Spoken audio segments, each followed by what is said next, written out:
Hey everyone, tonight we start with the Vikings, who thought that dying in battle was a sign of a good job. But there was one tribe that made the Vikings think twice about their plans. So before you get too comfortable, please take a moment to like the video and subscribe.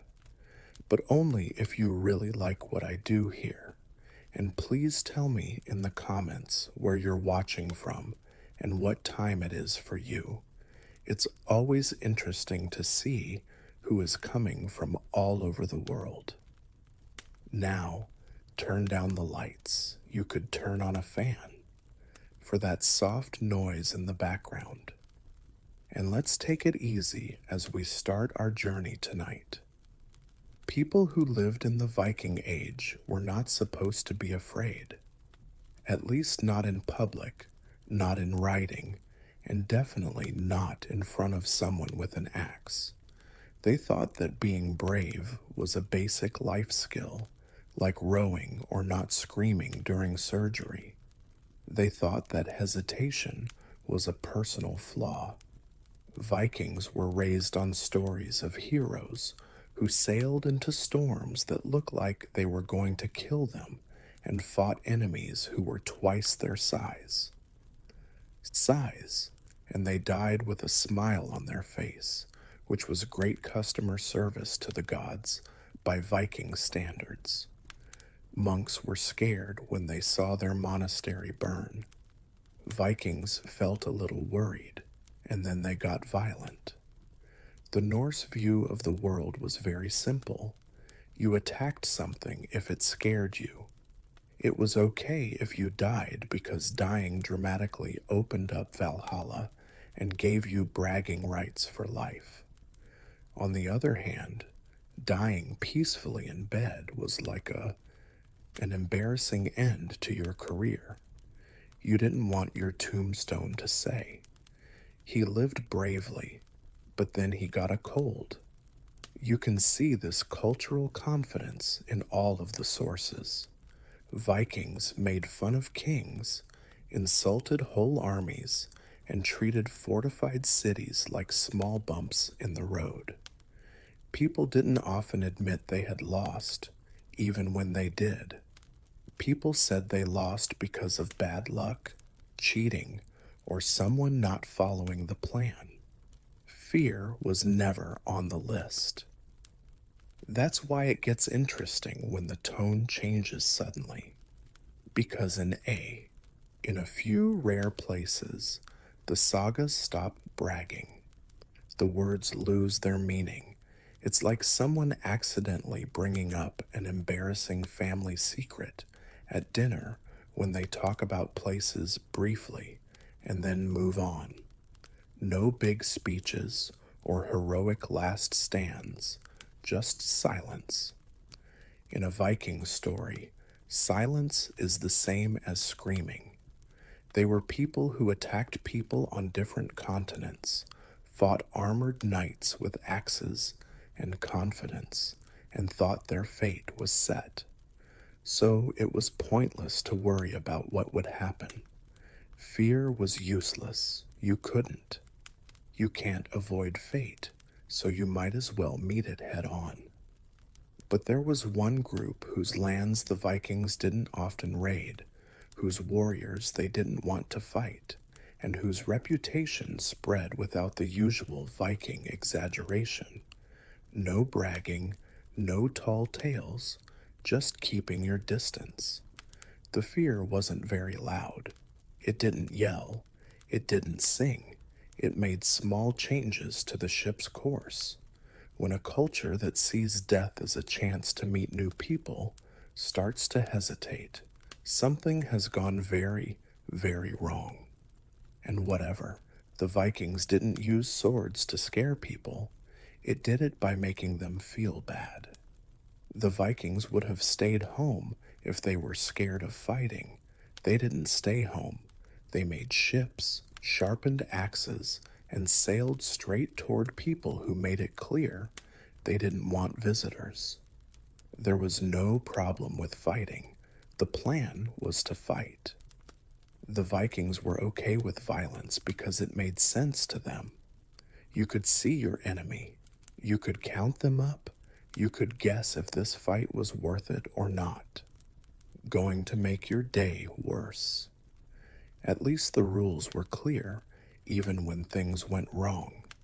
Someone swung, someone blocked, and someone probably died with a loud noise. The Vikings didn't like things that were unpredictable, and this fear had nothing to do with losing a fair fight.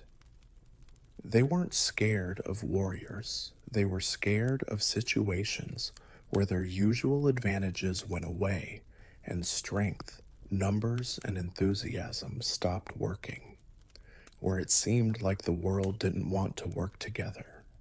The Vikings thought battles would be loud, men yelling, shields crashing, and drums beating. It was scary that nothing was going on. It wasn't normal for things to be quiet. When it was quiet, something was watching, and then there were the fights that never really happened. Imagine landing in a strange place, marching through the land, and feeling like someone was watching you without ever seeing anyone. There are no scouts, no clear enemies, no villages to raid, just trees, snow, tracks that disappear as soon as they show up, and arrows that come and go without warning. Talk bad about them.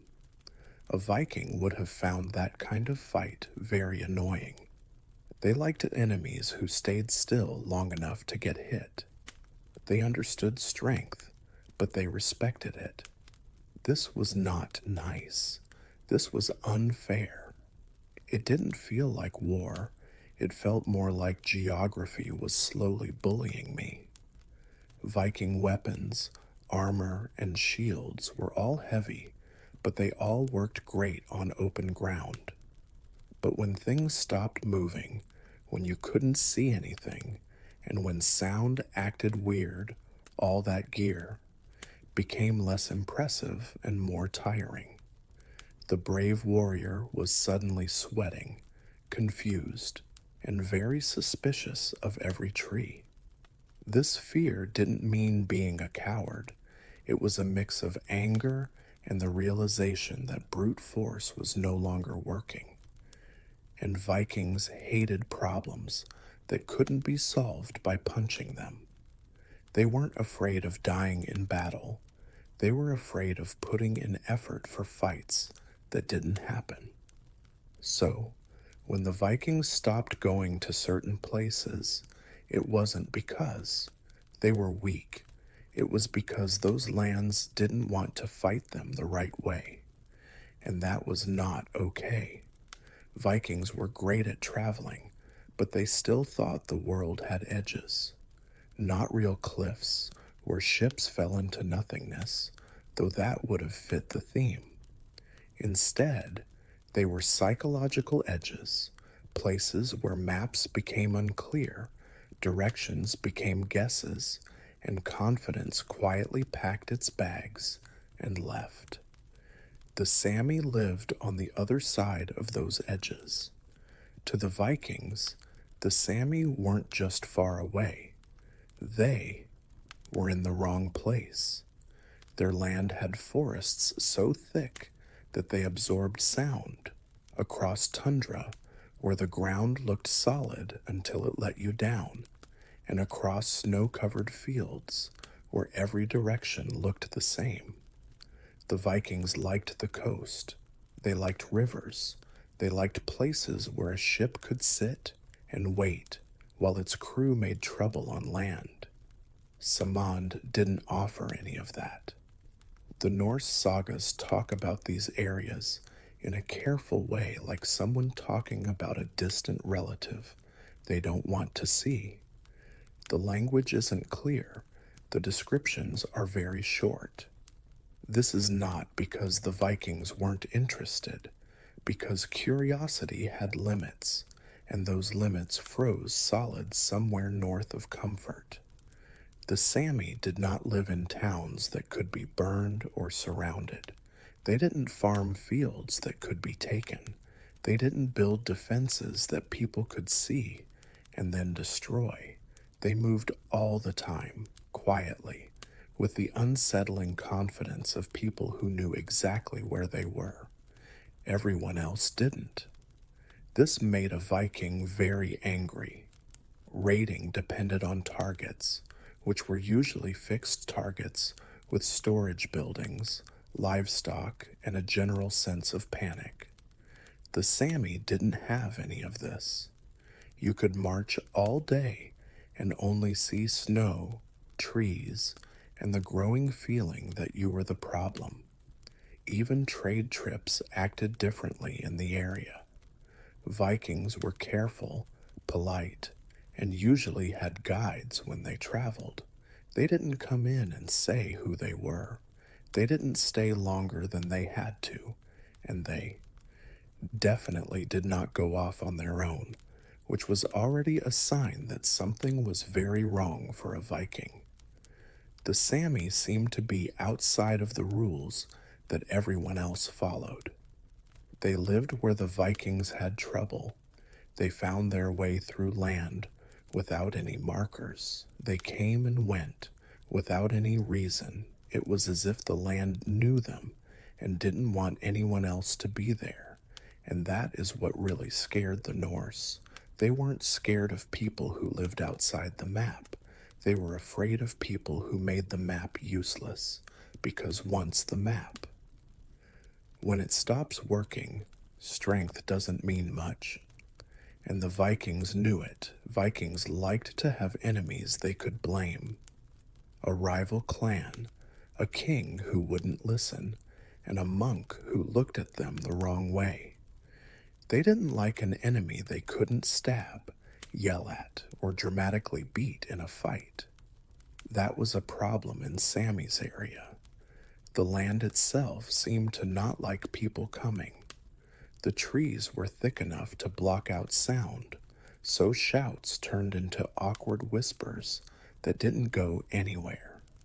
Snow soaked up sound like a plot. You could be marching with a group of heavily armed warriors and still feel alone, which is not how you want to feel before a fight. Then it got cold. Vikings respected the cold. They dealt with it. But this was a whole different group. This was cold that punished mistakes right away. If you stepped wrong, your foot would sink into the snow more than you thought it would. You sweated when you moved too quickly, and then that sweat froze, which made your clothes betray you. Viking armor, which was usually a sign of, became a problem instead of a strength. Heavy gear made it hard to move. Shields hit trees, branches caught spears. Axes were suddenly less useful because you didn't have enough room to swing them. The forest didn't care how brave you were. It cared if you could fit between the trees. It was harder to navigate. Landmarks disappeared under the snow. The tracks were gone by morning. The sky didn't help either. It stayed a flat, gray color with no features that made direction seem more like a suggestion than a rule. Vikings were proud of their ability to navigate on the water, but it felt like nature was quietly laughing at me when I tried to find my way around on land. The Sami, on the other hand, moved through this landscape like it was inside. They knew which snow would hold you up and which would swallow you. They knew how sound traveled, how the wind changed, and how animals moved. To the Vikings, this looked a lot like magic. It looked like competence to the land, and that difference was important. A Viking raid depended on speed, shock, fear, and momentum. The moment the environment wouldn't work with us. It took a long time to march inland. Camps were no longer safe. In a world where everything else was hidden, fires stood out like beacons. The land never warned of danger, which was the worst part. There were no signs that something bad was going to happen, no dramatic buildup. You just slowly realized that you were tired, lost, cold, and being watched by someone who wasn't having any of those problems. The land didn't have to fight the Vikings. It just took away their advantages and waited, and when the environment seems to be on the enemy's side, courage starts to feel like bad planning. Vikings thought that their enemies should be polite. They wanted them to stand somewhere where everyone could see them, preferably yelling, so everyone would know where the violence would start. There were even unspoken rules for ambushes. Someone ran out quickly, someone yelled, someone made a loud mistake. The Vikings didn't expect to be attacked by people who didn't want to be seen at all. In Sami territory, fights did not start, they happened. A man was walking and not thinking about anything important when all of a sudden he stopped walking. Arrows came out of nowhere without a sound and without letting anyone know who shot them. One minute there was a group, and the next there was chaos, with people shouting and someone asking a very reasonable question like, "Where did that come from?" The answer was usually everywhere and nowhere. Sami hunters knew how to hide at. Vikings found it very annoying at that level. White clothes blended in with the snow. The movement was slow and planned. They used the terrain as if it were part of their bodies. In contrast, Vikings wore darker clothes, carried metal, and made noise just by being there. They weren't very good at being stealthy. They got itchy when things got too subtle, and the attacks were never very dramatic. No glorious battle, no clear winner, just constant pressure. A man is hurt here, a supply truck going missing over there. Camps were disturbed at night, quietly sabotaged equipment, as if the land itself was moving things around out of spite. This wasn't how Viking honor worked. The Vikings thought that fighting was the only way to win. You fought, you won, you took the loot, and you left. This was attrition, psychological warfare, the kind of fighting that wore down energy, patience, and morale instead of just blood. There was no clear time to fight back, which was the worst part. Running into the woods didn't help at all. Yelling threats didn't help. Swinging axes at trees, which felt good emotionally, didn't help either. The Sami didn't stand their ground because they didn't have to. They decided when to show up and when to leave. They let the Vikings get tired, wander around, and get paranoid. Every broken branch made me suspicious. Every shadow seemed to be about me. In the end, the Vikings did something that seemed impossible. They stopped moving forward, not because they lost, but because the enemy didn't stay long enough to lose, and nothing makes. A fight that doesn't happen on time is the fastest way to ruin a warrior culture. It sounds like poetic exaggeration to a modern mind when Vikings accused someone of using magic. Symbolism, metaphor, and a dramatic way to say that this went wrong. But for the Vikings, magic was real. It made perfect sense that things weren't working right. And the Sami, unfortunately for Viking peace of mind, did a lot of things that weren't right. Norse sources often talked about the Sami as sorcerers, shapeshifters, weather makers, and people who throw curses. Snowstorms appeared suddenly, The fog came in at the worst possible time. For no clear reason, travelers lost their way and confidently walked in the wrong direction for hours. Vikings already thought the world was full of spirits, so this didn't seem like a coincidence to them. This felt like it was aimed at me.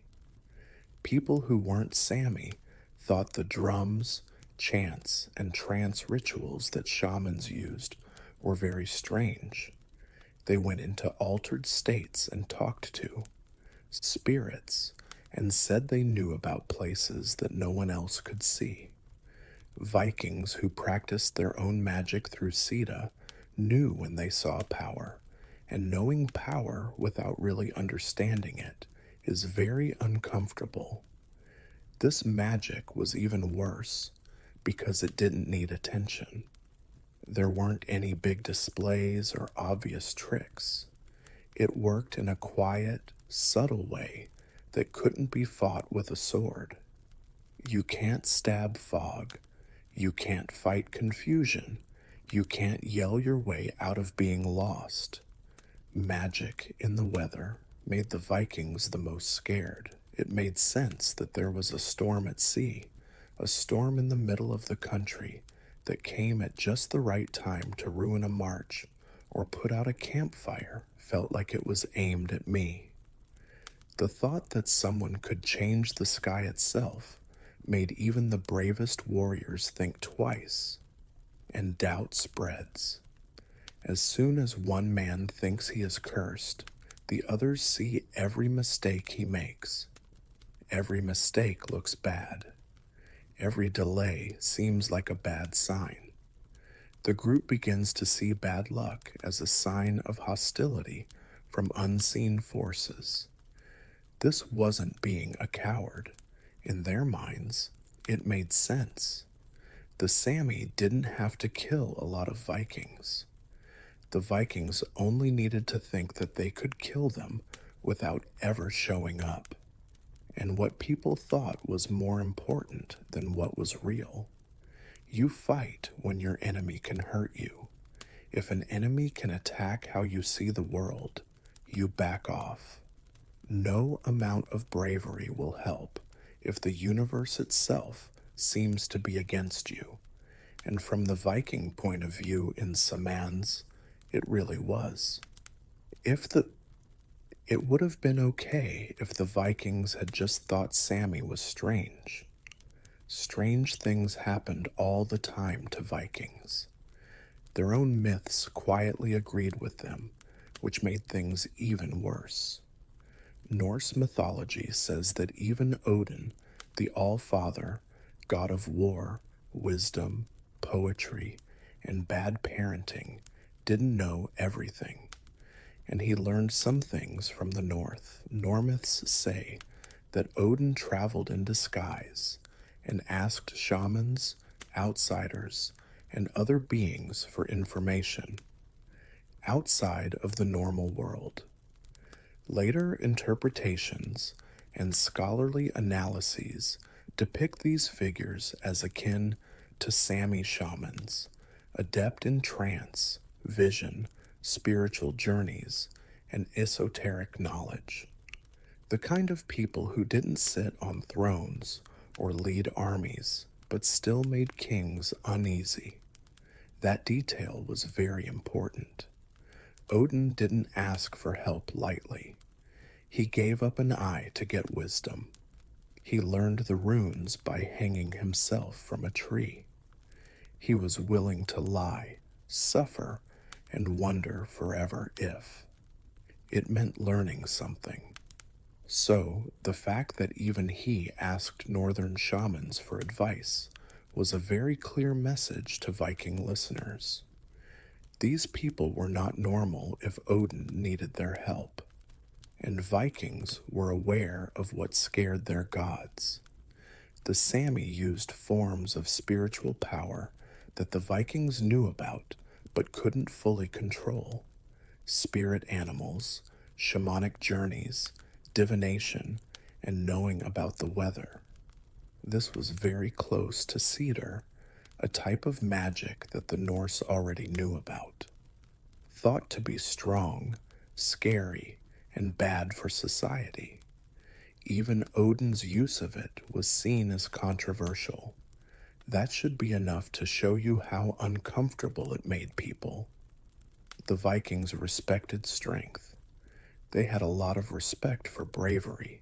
They even respected foes who were smart. But they were afraid of power that couldn't be measured. The Sami did not rule over lands. They didn't lead armies. They didn't put up statues. Still, their influence quietly seeped into Norse cosmology, like a footnote that won't go away. This was blurry. The line between myth and reality was very disturbing. It made it seem like the Sami were not just another tribe, but a group of people who lived between two worlds. Human enough to do business with, scary enough to stay away from, and mysterious enough to inspire gods. And when your god of war sees someone as a teacher instead of a target, you don't charge in and yell. You pay attention, you are unsure, and you steer your ship somewhere else very quietly. If Odin was careful around them, maybe you should be too. From a Viking's point of view, one of the most disturbing things about the Sami was not what they did, but what they very clearly did not do.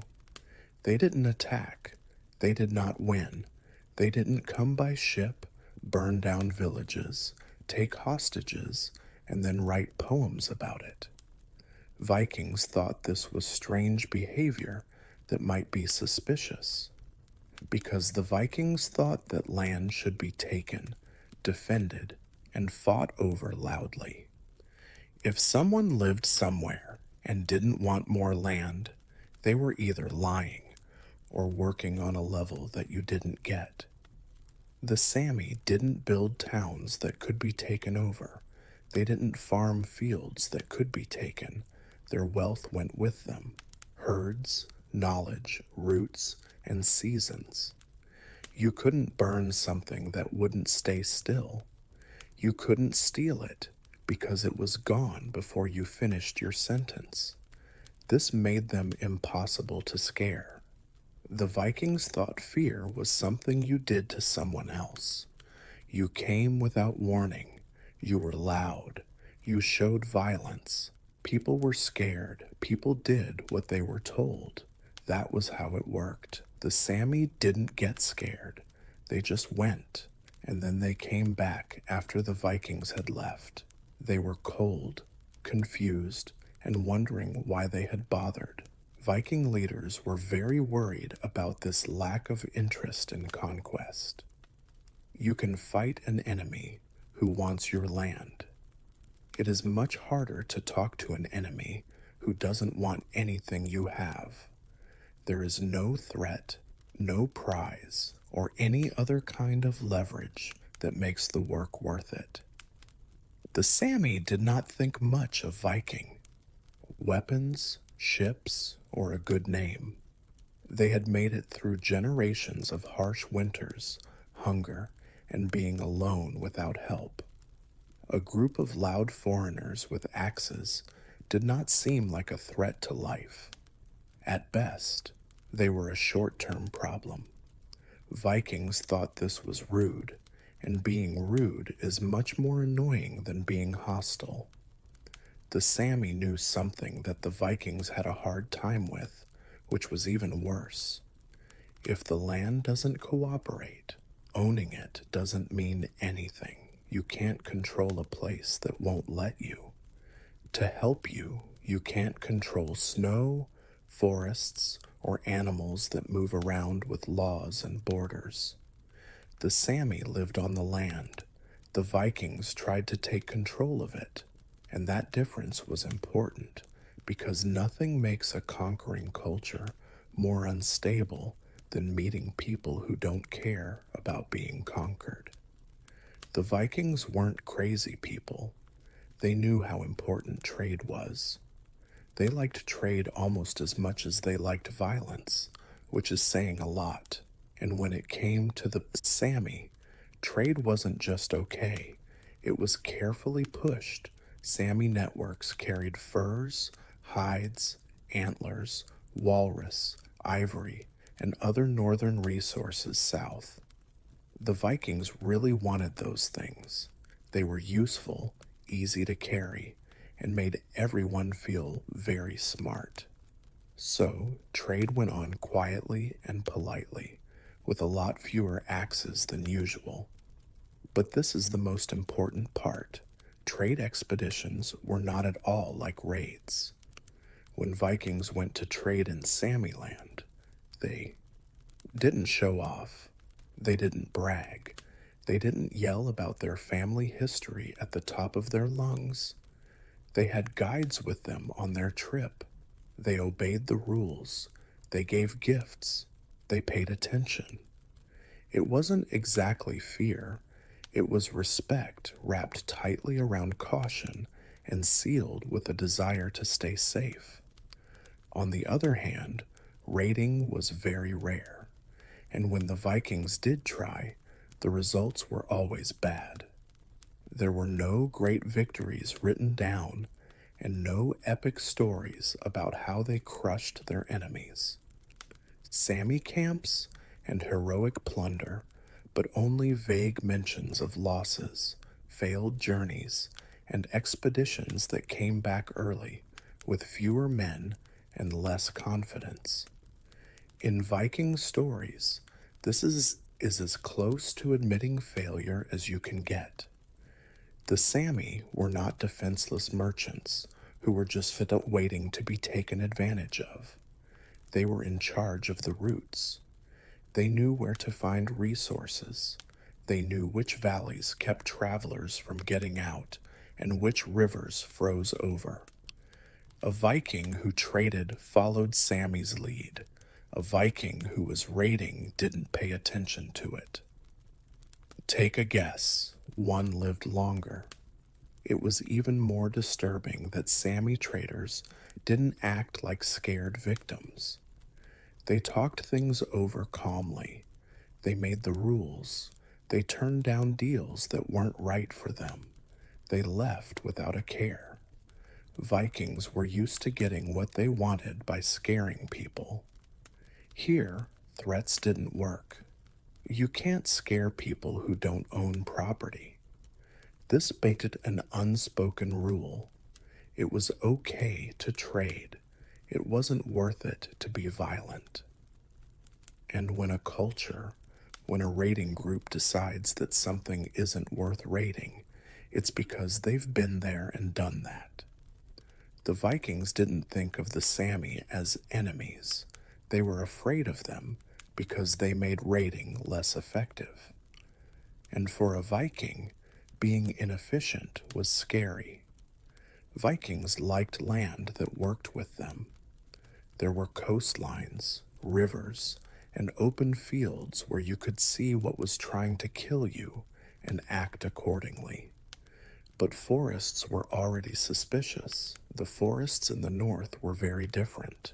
They weren't just there, they took part. When Vikings moved into Sami territory, everything they depended on stopped working right. Ships that were just sitting on the coast and not doing anything were useless decorations. Horses had a hard time. Supply lines were getting thin. All of a sudden, the scary Norse warrior was just a guy with too much metal in a place that didn't like metal very much. Armor, which is usually a sign of strength, became a heavy load.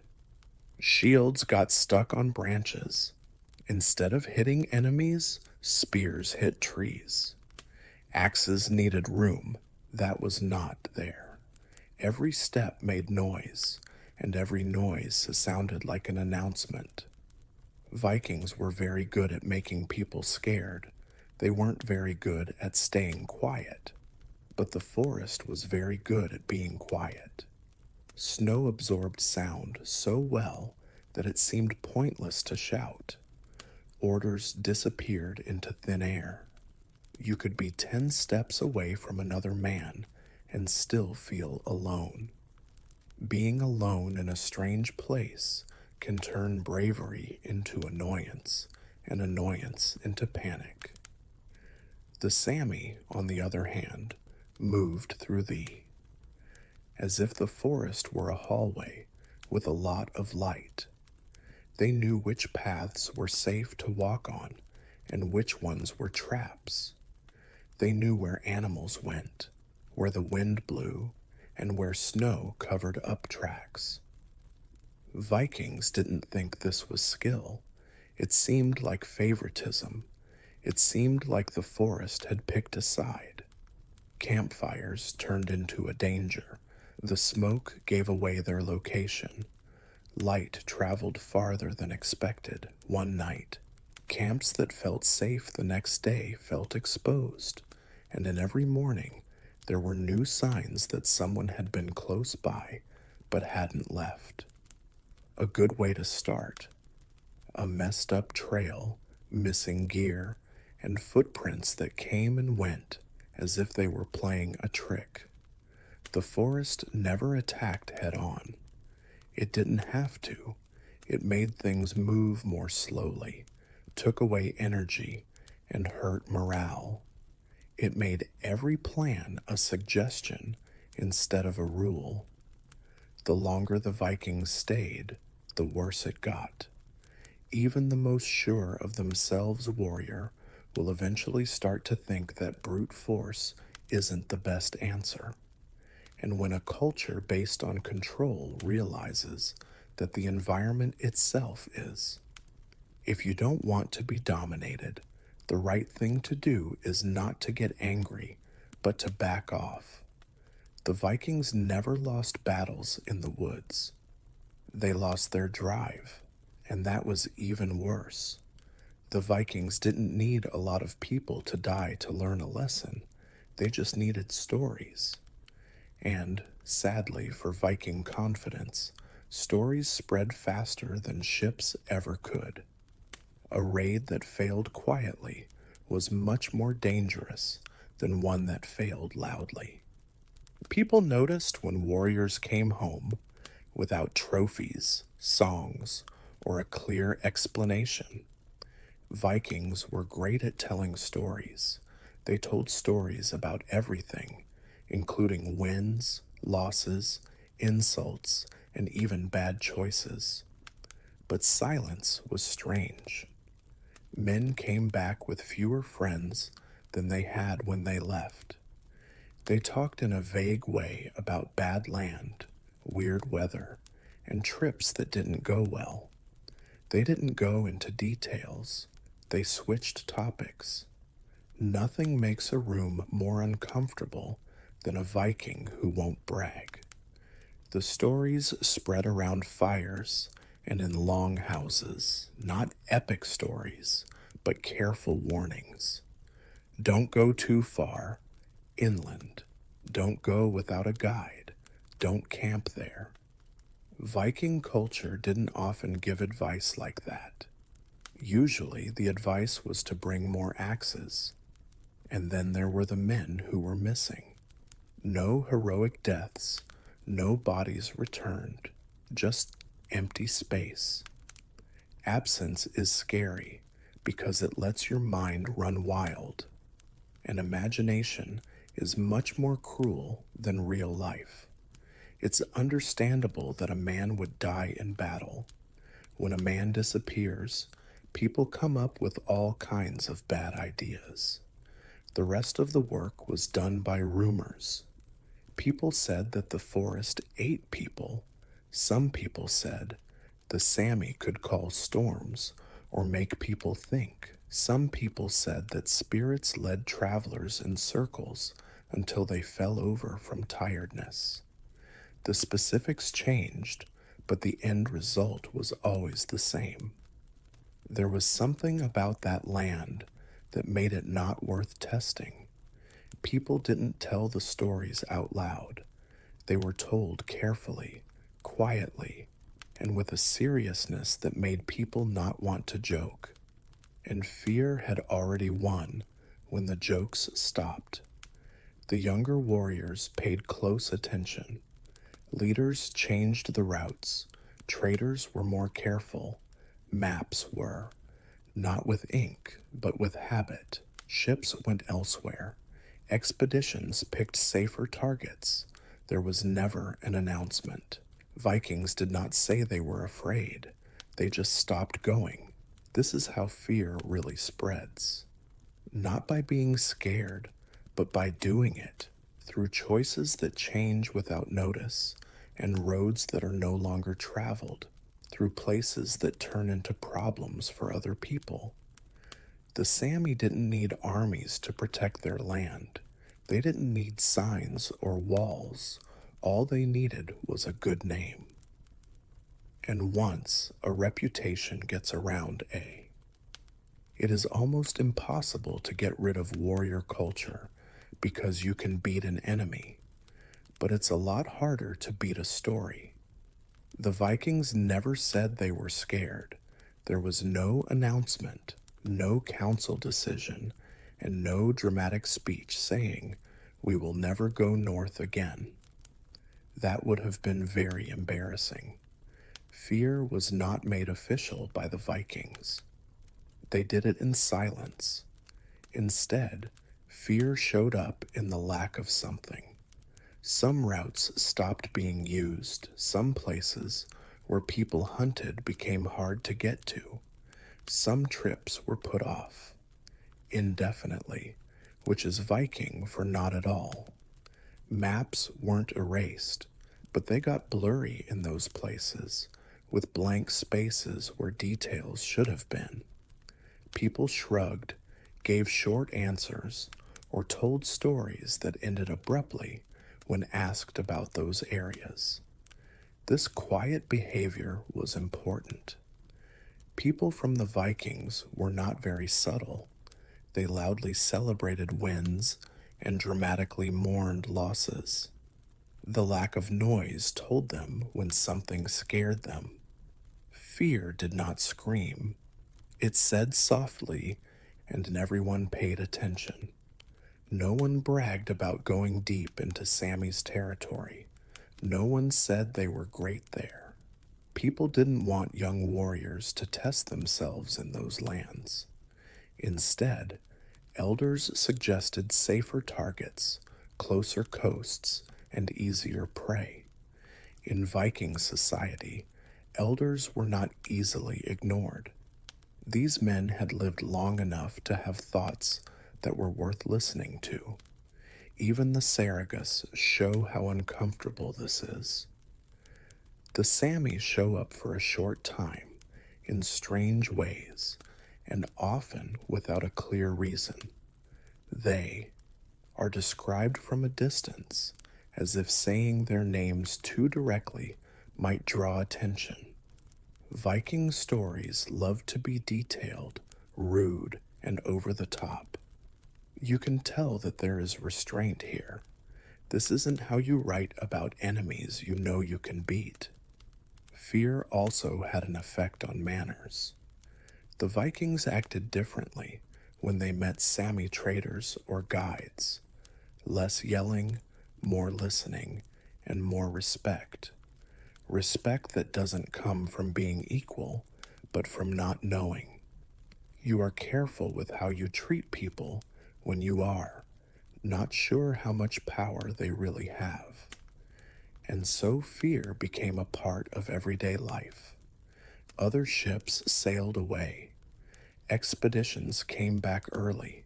Borders were still not clear.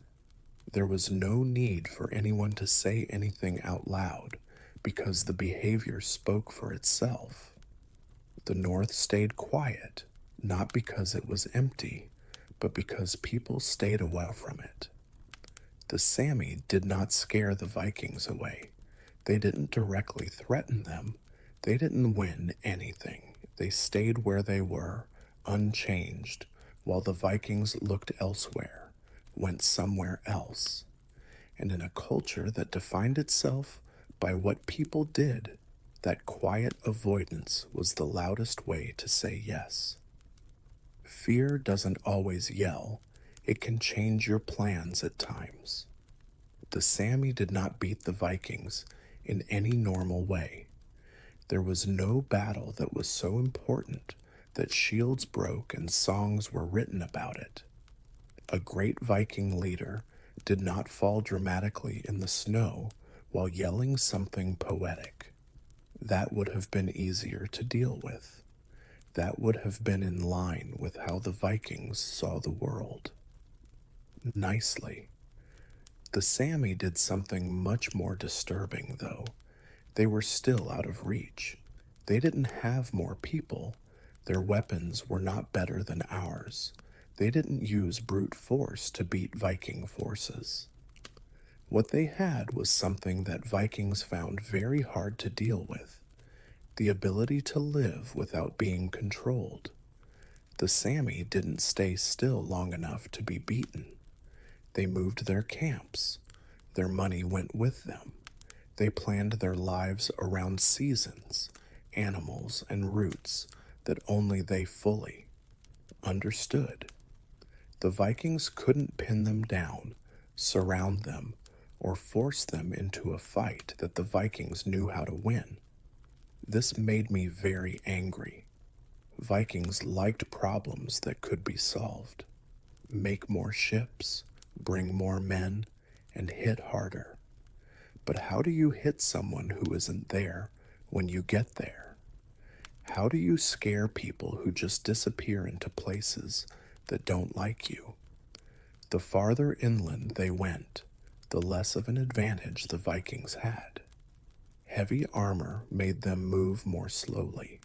They were caught because they moved loudly. Ships didn't matter anymore. Give. Lines became weak. The Sami, on the other hand, didn't lose any of their benefits. They moved faster, carried less, and used their brains instead of their muscles. The Vikings thought this was unfair. People often think that unfairness is dangerous. The Sami didn't have to win fights. They had to make it hard, tiring, and not worth it for Vikings to be there. That plan worked perfectly over time. Viking leaders started to ask useful questions. What do we get? What do we lose? Is this worth it? Those questions don't come up very often. Ended with excitement. You couldn't beat the Sami. You had to put up with them. And the Vikings already had a lot of trouble dealing with the real world. So the Vikings did what any smart warrior culture does when it meets an enemy it can't beat. They stopped. They picked easier targets, wealthier lands, softer coasts, and places where winning meant getting loot and stories instead of frostbite and confusion. The Sami weren't scary because they killed Vikings. They were scary because they could not be kept in check. And in a culture based on power, control was more important than winning.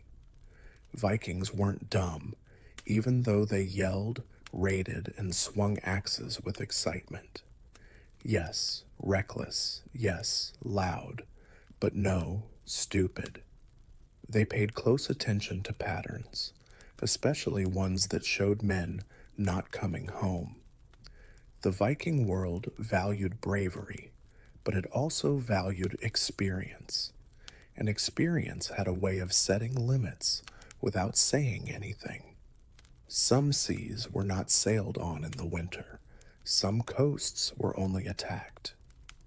One time, people were careful when they got close to some rivers, and some lands far to the north slowly got a bad name that made people less excited. This was not a loss. It was math. Viking leaders knew something important. Not every place was worth the work. Raiding worked best when the rewards were clear and the resistance acted in a way that was easy to predict. Monasteries were great, towns were great, and rich coasts were practically begging for it. Sammy's area didn't have any of that.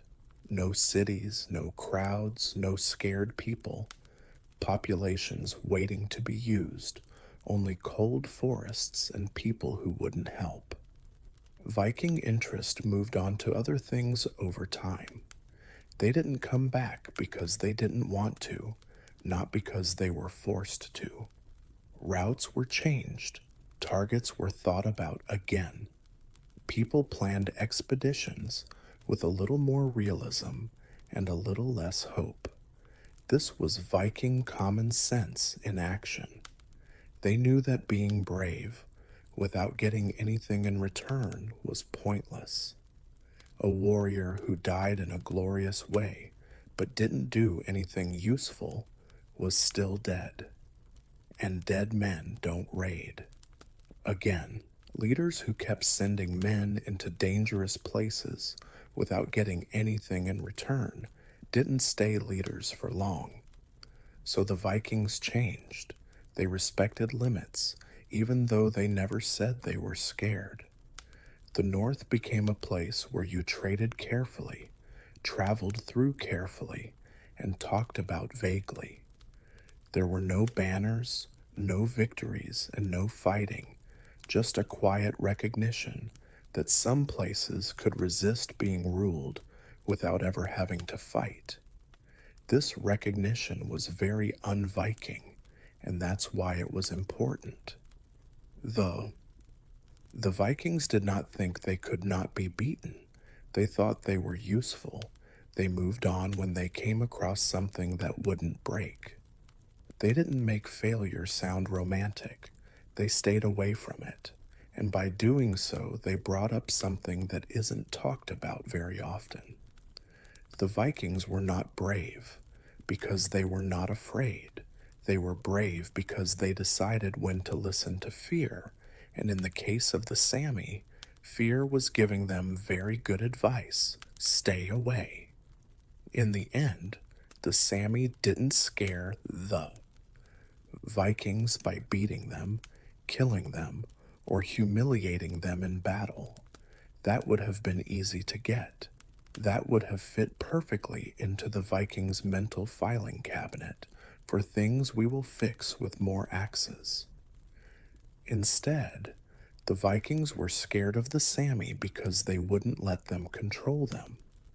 They didn't follow Viking rules. They did not fight wars like the Vikings. They didn't build cities to take over or fields to take over. They lived simply, traveled freely, and relied on knowledge instead of force. And while they did this, they quietly took away everything that made the Vikings feel strong.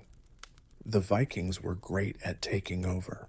They thought that power, fear, and reputation could change the world. They were right most of the time. But the Sami world didn't want to change. It took in violence without reacting in ways that were expected. It made strength into tiredness and confidence into annoyance. That was scary. The Vikings weren't afraid of death. They thought they would die.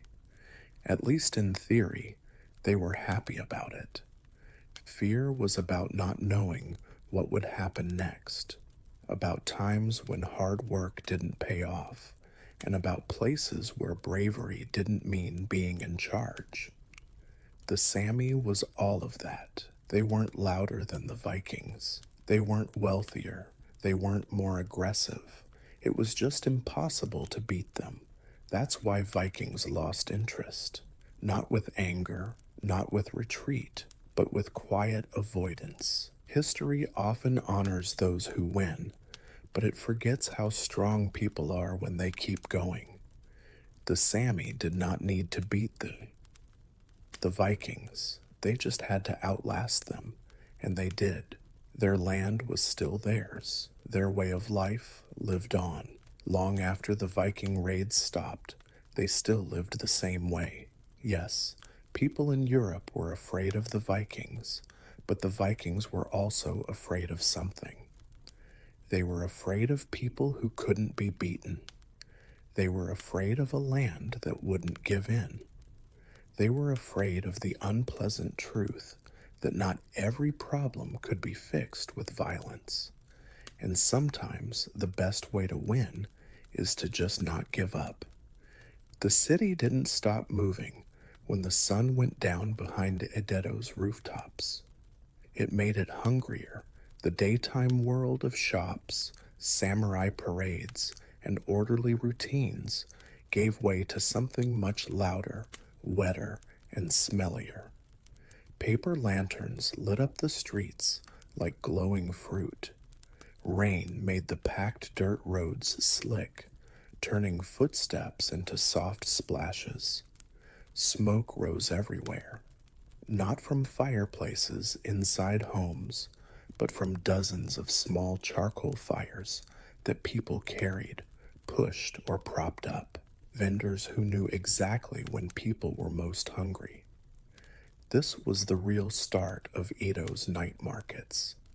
Not big plazas or formal markets, but narrow streets, bridge approaches, temple gates, and ferry landings where people naturally slowed down. It looked like hunger had called the vendors. Some people pulled wooden carts, while others held shoulder poles with pots swinging gently at each end. Steam followed them like ghosts. The city turned into a moving kitchen, and the smell of soy sauce filled the air. Fish, fat, sauce, and burning charcoal. There was no ceremony needed to eat here. You didn't sit down. You didn't stay long. You stood under the eaves with your sleeves rolled up and your sandals wells wet, chewing while the rain tapped on your hat. This food was meant to be quick, warm, and filling, perfect for workers who had just finished a long shift, messengers rushing across the city, travelers who got there after dark, and even samurai who didn't want to be seen eating street food but did anyway. Changed money, quickly in hands. The copper coins made a noise. Someone passed a bowl, slurped it, and gave it back. People wiped their chopsticks on their sleeves. No one asked for seconds because there was another stall just 10 steps away. Edeto was huge, busy, and hungry, and these night vendors fed it one skewer and one bowl at a time.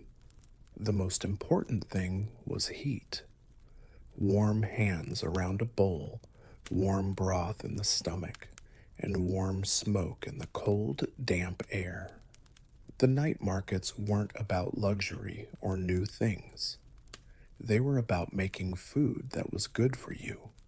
In a city where most people lived in small wooden houses with strict rules about fires, street food wasn't a bad thing. It was more useful, safer, easier, and often better than cooking at home.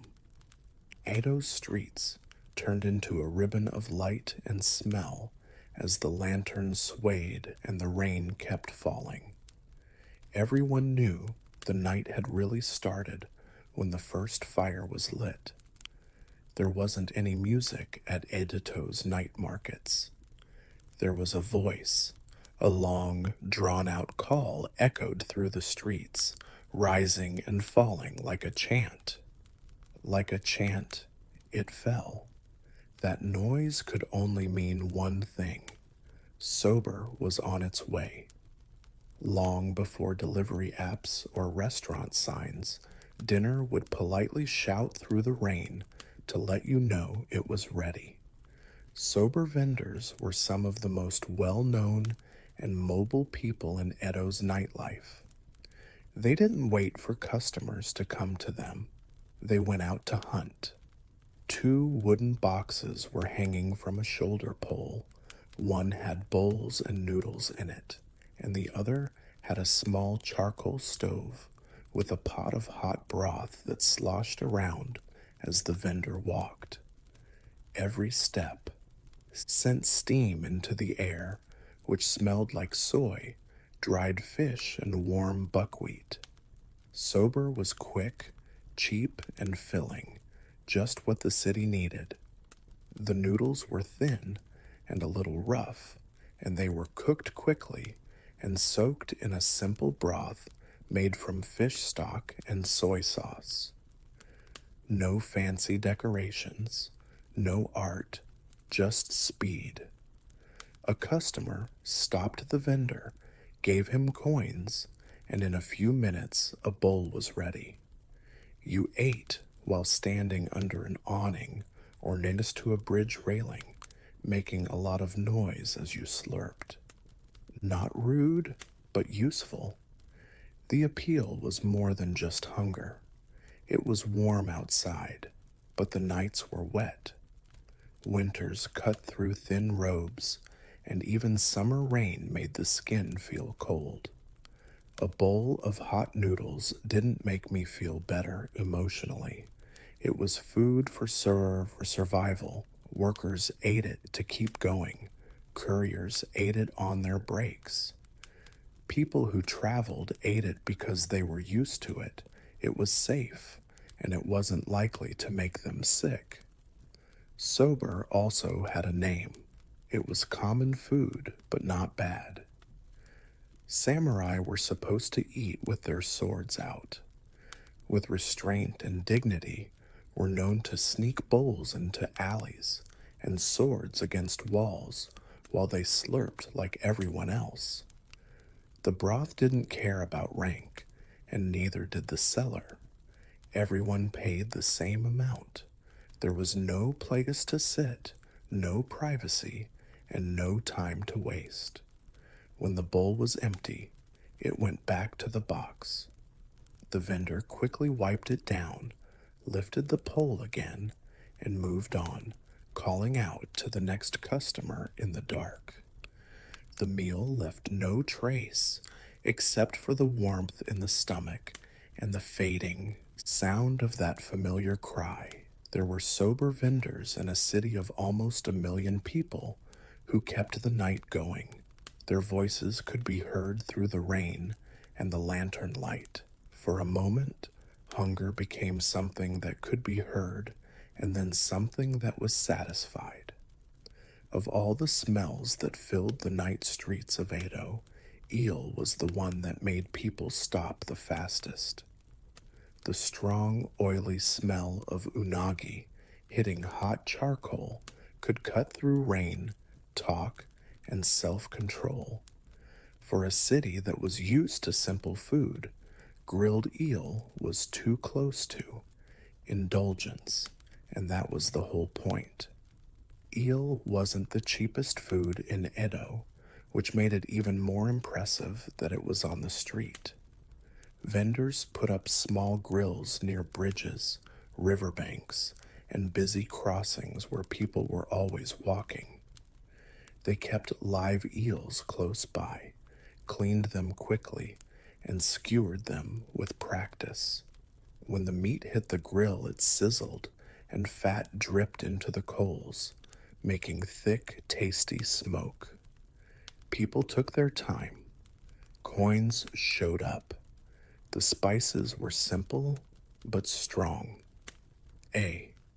As the eel cooked, a glaze of soy sauce and sweetness was brushed on it over and over again. This made a dark, shiny surface that stuck to the meat. There were no plates or ceremony. The skewer was given to someone, and they ate it while standing outside. The fingers got sticky. They gave up their sleeves. Nobody cared. People knew eel for more than just its taste. People thought it made them stronger, especially in the hot summer months. Summers in Edo were hot, humid, crowded, and never-ending. People thought that eating eel would give them energy and make them stronger. To keep your body strong and stop you from falling in the street. It didn't really matter if it worked or not. People thought it did, and that was enough to sell a lot of skewers. What made street eel so special was who ate it. On their way home, merchants picked up skewers. When they could, workers spent a lot of money. After long days on the road, travelers saw it as a small luxury, and the samurai, once more pretending not to notice that they were doing the same thing as everyone else, stood just far enough away from the fire to keep their dignity while eating every bite. Eel, on the other hand, told you to slow down a little. You stood for a longer time. You chewed slowly. You enjoyed the sweetness, fat, and smoke. For a little while, the night market wasn't about speed anymore. It was about having fun. In Edo, having a lot of money didn't always mean having private rooms or silver trays. It could mean eating hot eel on a stick under a lantern while it rained and the city moved around you. Not every hunger in Otto's night markets came from a lack of food. Some were tired, cold, or just a habit. This is where the sweets came in. After the salty and smoky noodles and eel, the vendors who sold dumplings and sweets had something new to offer. A little bit of comfort, warmth, and pleasure that didn't need much thought. You could easily find dango sellers. Their stalls were quieter, their fires were smaller, and their smells were less strong. Neatly skewered rows of round rice dumplings were held over low heat and brushed with sweet soy glaze or sprinkled with roasted soybeans from time to time. Flour. The smell was light but hard to resist, especially in the rain. Warm, sweet, and a little nutty. It drew people in without yelling. Everyone could eat dango. Kids pulled at their sleeves for it. Couples shared skewers with each other. Older people in town liked it because it was easy to chew and didn't upset their stomachs. Dumplings didn't need to be eaten right away like eel or noodles did. You could stand for a little longer, chew slowly, and let the warmth spread without rushing back into the crowd. The same logic applied to other sweets. There were small portions of steamed buns filled with sweet bean paste, simple rice cakes, and sugar-coated treats that were easy to hold. These weren't fancy candies. Sugar was costly, and having too much of it was not good. But a little sweetness went a long way in a city where life was often hard and boring. Sweets also had a social meaning. Giving someone a dumpling was a small act of kindness that made a long walk or a cold night a little easier. People used them to pass the time while they waited for ferries. After finishing their late shifts, workers ate them as a treat. Even samurai, who were good at ignoring what they saw, could be seen taking a skewer and nodding before disappearing into the dark. Unlike other street foods, sweets didn't make your hands greasy or fill the air with smoke. They felt cleaner, calmer, and more at home. Eating them outside made the line between home and street less clear, making a public road a short place to rest. In a city where discipline and routine were important, these little sweets were a rare treat. Being gentle, a warm dumpling on a stick was enough to slow down the night, even if it was only for a few bites. Otto's night food was made up of sober foods, sweets, and fish cakes, which were all very useful. These foods were made to be eaten quickly, without making a mess, and without stopping for long. Great for a city that never really stopped, even at night. At night, kamaboko and other fish-based snacks were everywhere. Vendors set up shop near rivers, bridges, and ferry landings where it was easy to get fresh fish, and people naturally gathered. They pounded white fish into a paste, shaped it by hand, and then cooked it into firm cakes that could be sliced or skewered. Some were steamed, some were lightly grilled, and some were fried until the outside was crispy. The smell was light but pleasant, less aggressive than eel, but not as comforting as sweets. Fish cakes were in the middle, salty, a little sweet, and thick enough to fill you up. They were perfect for people who had places to go. The skewer was gone after one bite, and then another. There was no bowl to return, no chopsticks to wipe, and the food was just eaten and forgotten. As the night went on, fried foods became more common as oil became more common in city cooking. People dropped small pieces of battered fish, tofu, or vegetables into hot fat and then handed them out, still crackling. The sound of frying acted like a signal flare, drawing groups of people to these stalls. The rain didn't matter. The cold didn't matter. Hot oil went through everything. These people who liked those foods came. People who worked at night as messengers, guards, or boatmen liked them because they could eat while they worked. The samurai on patrol stopped for a moment, ate in silence, and then moved on. People who didn't know the city well trusted fish cakes because they were cooked all the way through and were unlikely to make them sick. An important thing to think about when the streets were busy and the inns were full.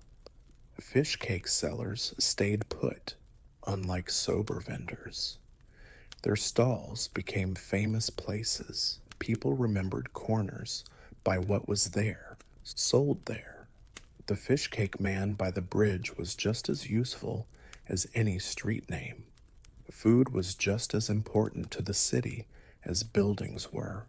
There wasn't anything glamorous here. Fish cakes were useful, simple, and dependable.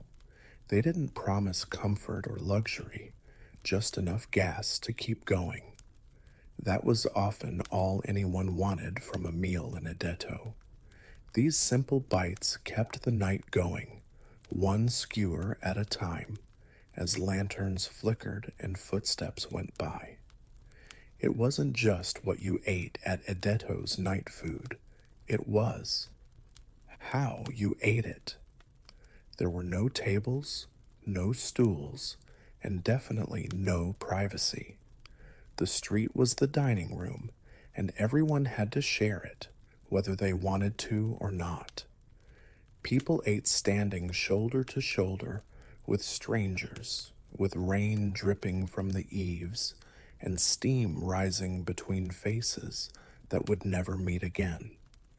This way of eating changed how people acted. You learned how to hold a bowl in one hand and chopsticks in the other. You learned how to turn your body so that people walking by didn't knock food into the mud. You learned how to slurp quickly, chew quickly, and then move out of the way. Lingering was rude, not because of manners, but because space was limited and hunger was waiting behind you. Night markets broke down social barriers in ways that daytime events didn't often do. Of course, there was still rank, but it got softer when everyone was equally hungry, wet, and impatient. A worker and a samurai could stand under the same awning and eat the same sober from the same bowls. There was no more talking. There was no need for an acknowledgement, but there was still a shared moment. There was a set of rules that everyone followed. You didn't look at me. You didn't say anything about how someone ate. You didn't say anything about the rain or the smoke. Everyone knew what the rules were and agreed to them. Street food required people to put up with noise, smells, crowds, and other problems. In exchange, it gave warmth and speed. Vendors joined in on this rhythm. They looked at hands and mouths more than faces, and they could tell when someone was hungry by how they stood and how impatient they were. A nod meant, "I'm ready." A quick look meant almost done. When one customer stepped back, another stepped forward without any fuss. The deal was short, but they had done it many times before and got better at it. This way of eating also changed the food. The portions were small, the flavors were strong, and the textures were easy to work with. There was nothing that needed to be cut or handled with care. Everything was moving. The street decided what was on the menu, not the other way around. At first, this could be too much for travelers. It was comforting to the people who lived there. It was easy to see that things would get out of hand. The mess was easy to handle. Everyone knew the rules, even though they weren't written down. In Edo, night food made public spaces feel private without being too personal. You shared heat, steam, and hunger with people you didn't know, then moved on. By morning, the street would have forgotten you were ever there, except for the faint smell of smoke on the wood. No one class owned Edito's night markets. People who were awake, hungry, and walking around the city after dark owned them. That was their power without noise. In a world obsessed with looks, rank, and duty, street food blurred the lines between different types of food without ever saying it was doing so. Most of the people in the crowd were commoners, workers finishing late shifts, craftsmen closing their shops, and porters going home with sore shoulders.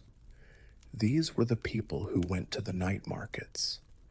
Their days were long, their homes were small, and they couldn't cook after dark because of fire restrictions or other reasons. Street food wasn't a treat. It was time for dinner. Even travelers relied on it. More. Edo was a city that people from all over came to, including pilgrims, merchants, government officials, and messengers. Inns filled up quickly, and meals weren't always available. A glowing lantern and a pot of hot water made them feel better. You didn't have to know the area or the rules. Hunger worked the same way everywhere. And then there were the samurai. They were supposed to be dignified, restrained, and stay away from things that most people enjoy. They were human, but not officially. A lot of them lived on fixed payments. That didn't go very far in a place as expensive as Adeto. Street food was cheap, easy to get, and easy to hide if you ate it at the right time of night. A samurai standing under an awning with a bowl of soba was an example of controlled contradiction. Sword at the side, standing up straight, chewing quickly, and without saying anything. No one said anything about it. Nobody had to. Everyone knew what was going on. It was important how things looked, but hunger was more important. There were also a lot of women. Even though night is dangerous, travelers, shopkeepers, vendors, and workers moved in groups or on well-lit paths.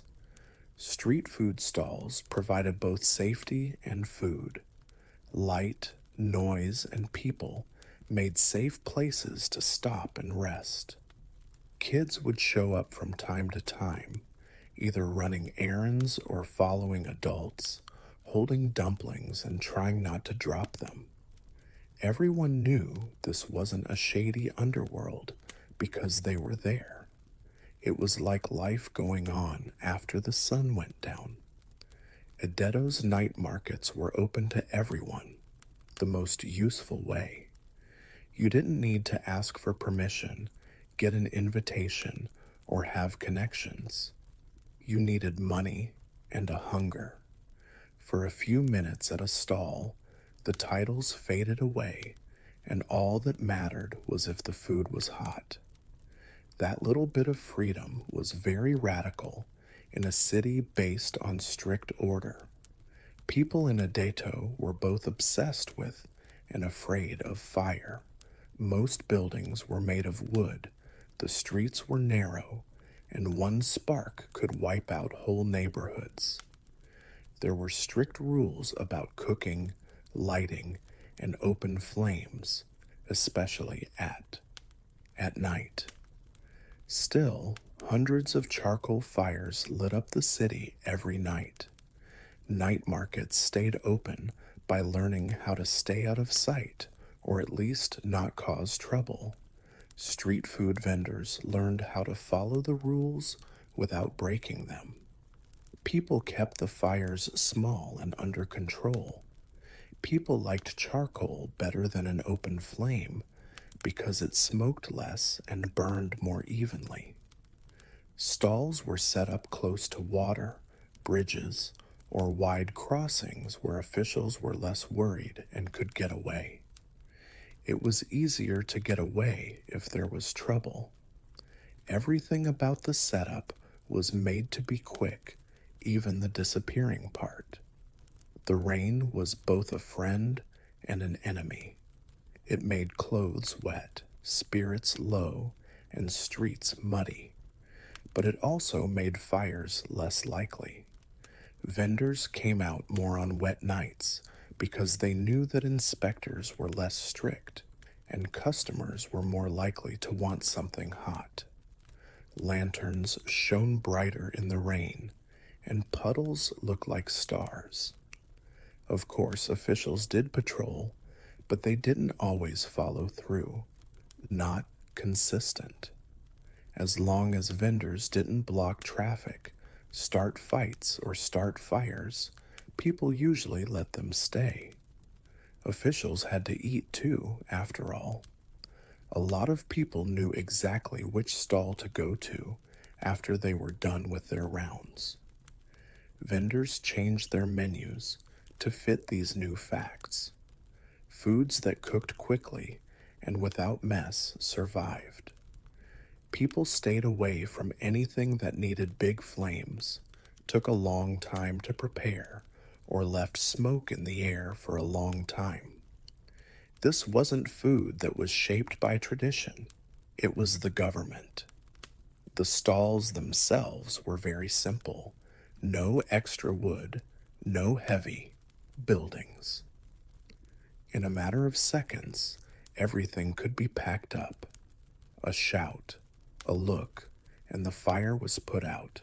The pots were sealed, and the street went back to being dark as if nothing had happened. Everyone involved had a better time. Because of the rain, the steam rose more dramatically. Smells went farther. It felt more important to eat warm food. People gathered around stalls, making temporary communities under shared eaves and umbrellas. The night markets do well not because they broke the rules of the city, but because they worked around them. Edeto was stiff during the day, but flexible at night. And in that small space between law and need, street food stayed there, glowing softly, steaming patiently, and ready to disappear at any time. As the night went on, the energy of Edeto's street food slowly faded. The crowds got quieter. Footsteps spread out. The vendors' calls echoed for longer periods of time. The charcoal fires went out one by one. The pots were emptied, and the lanterns were lowered. There was no announcement or closing bell. The same thing happened at the night markets. They started slowly, almost politely. Vendors packed quickly, like people who had done this 1,000 times before. Bowls were cleaned, skewers were counted, and coins were put away. The shoulder poles were lifted again, and this time they were lighter because they didn't have their steaming load. Families waited in storage sheds or small homes as carts rolled by. There were only faint scorch marks and the smell of wet charcoal left over from what had been there hours before. This disappearance was very important for the city. Streets were to go back to their jobs during the day, clean, clear, and without any marks. Edeto put up with night food because it didn't leave any scars. It fed the city without taking it over. For those who ate, the stalls didn't last as long as the food. A bowl of soba taken under a bridge, a skewer of eel eaten in the rain, and a dumpling shared while waiting for a ferry. These times stuck in my mind. They were normal, repeatable, and very personal. Everyone had a favorite corner, a trusted vendor, and a favorite time of night. The night markets changed Edeto's relationship with food in small ways. They made it normal to eat out. They pushed for quickness, ease, and strong flavor. They taught the city to put function over display and warmth over refinement. Even as restaurants became more formal and the food got more complicated, the idea behind street food stayed the same. The most important thing is that no one owns the night markets. They weren't schools, guilds, or written traditions. People were hungry, there wasn't enough room, and fire was both feared and needed. The markets stayed the same as long as those conditions did. Edo would look the same in the morning, busy, disciplined, and calm. But underneath that, there were memories of steam, smoke, and hunger shared.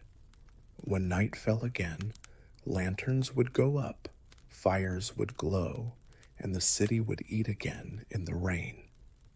In Roman Londinium, a house didn't welcome you with peace and quiet. As soon as you stepped inside, the city came with you. The walls were thin, so sound got through. The ceiling was covered in smoke. Someone was yelling, hammering, or fighting about money not far away. There were no colonnades or fountains in this villa in the country. This was Rome, squished together, wet, and still alive in rainy Britain. Most of the houses in Londinium were narrow and useful, shaped more by the space they had than by comfort. There were a lot of people on the streets. Land was worth a lot, and buildings were close together. A lot of homes were long rectangles with an opening right onto the street. The front room was often used as a store or office, so as soon as the door opened, privacy was gone. If you lived here, your home was also part of the city's infrastructure. There wasn't much light. Windows were small and often had shutters on them to keep out thieves and cold air. Instead, rooms used oil lamps, which gave off a soft yellow light that barely pushed back the darkness. These lamps used olive oil that had been shipped from far away, so light itself was a luxury. There was always a haze. Soot made it black. Ceilings, the walls soaked up smoke. Your lungs noticed. The floors told a different story. Roman taste required order and identity even in simple homes. Living spaces had simple mosaic floors or tiled surfaces that separated civilized Roman life from the mud and rain outside. When they could, they took off their shoes. Every day, dirt was swept away. This was Britain, but it would act like Rome whether it wanted to or not. There wasn't much furniture. There were a few stools, a low table, and storage chests pushed against the walls. Room was more important than comfort. Throughout the day, rooms served different purposes. During the day, they worked and slept at night. They ate when they could. You learned to live without privacy. There was no way to avoid the smell. There were fires in the kitchen. Oil lamps made smoke. Latrines and drains close by didn't follow property lines. Add wet wool, damp wood, and the breath of too many people in too small a space, and a house in Londinium told you about itself before you ever saw it. But to the people who lived there, it was clearly Roman. The layout was based on rules that were already known. The decorations were inspired by Mediterranean styles. The daily tasks, such as lighting lamps, sweeping floors, and sharing space, helped people feel like they belonged. It was raining outside, and barbarians were waiting on the other side of the border. Inside Rome, it was smoky and cramped, but it was defiantly home. If there wasn't much light in a Londinium house, there was a lot of color. Roman interiors used painted walls to make small, dark rooms feel planned, cultured, and Roman. Even when it's not sunny in Italy, people wanted their homes to look like they belonged to an empire that cared about both beauty and power. People usually plastered and painted the walls instead of leaving them bare. Reds, yellows, whites, and deep earth tones were the most common colors. They were arranged in panels that looked like stone blocks or marble slabs. This was an example of a visual illusion. In Britain, real marble was hard to find and cost a lot, but paint could look like it. If the walls made the room look like it had columns and polished stone, even if it was really damp wood, it could feel grand. And bricks below. These paintings weren't just for show. They told people what their status was. A well-painted wall told people that the owner had money, connections, or at least good taste. Even families with little money spent money on decorations, usually in the rooms that people could see the most. The back areas stayed simple. The front spaces worked. The weather in Britain, on the other hand, was not kind. Moisture got into the plaster, which caused it to crack and flake. The colors faded faster than they would have in the dry Mediterranean. There were always repairs. People often did touch-ups.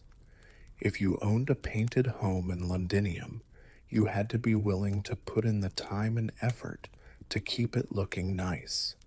Different patterns were used. Some walls had basic geometric patterns on them.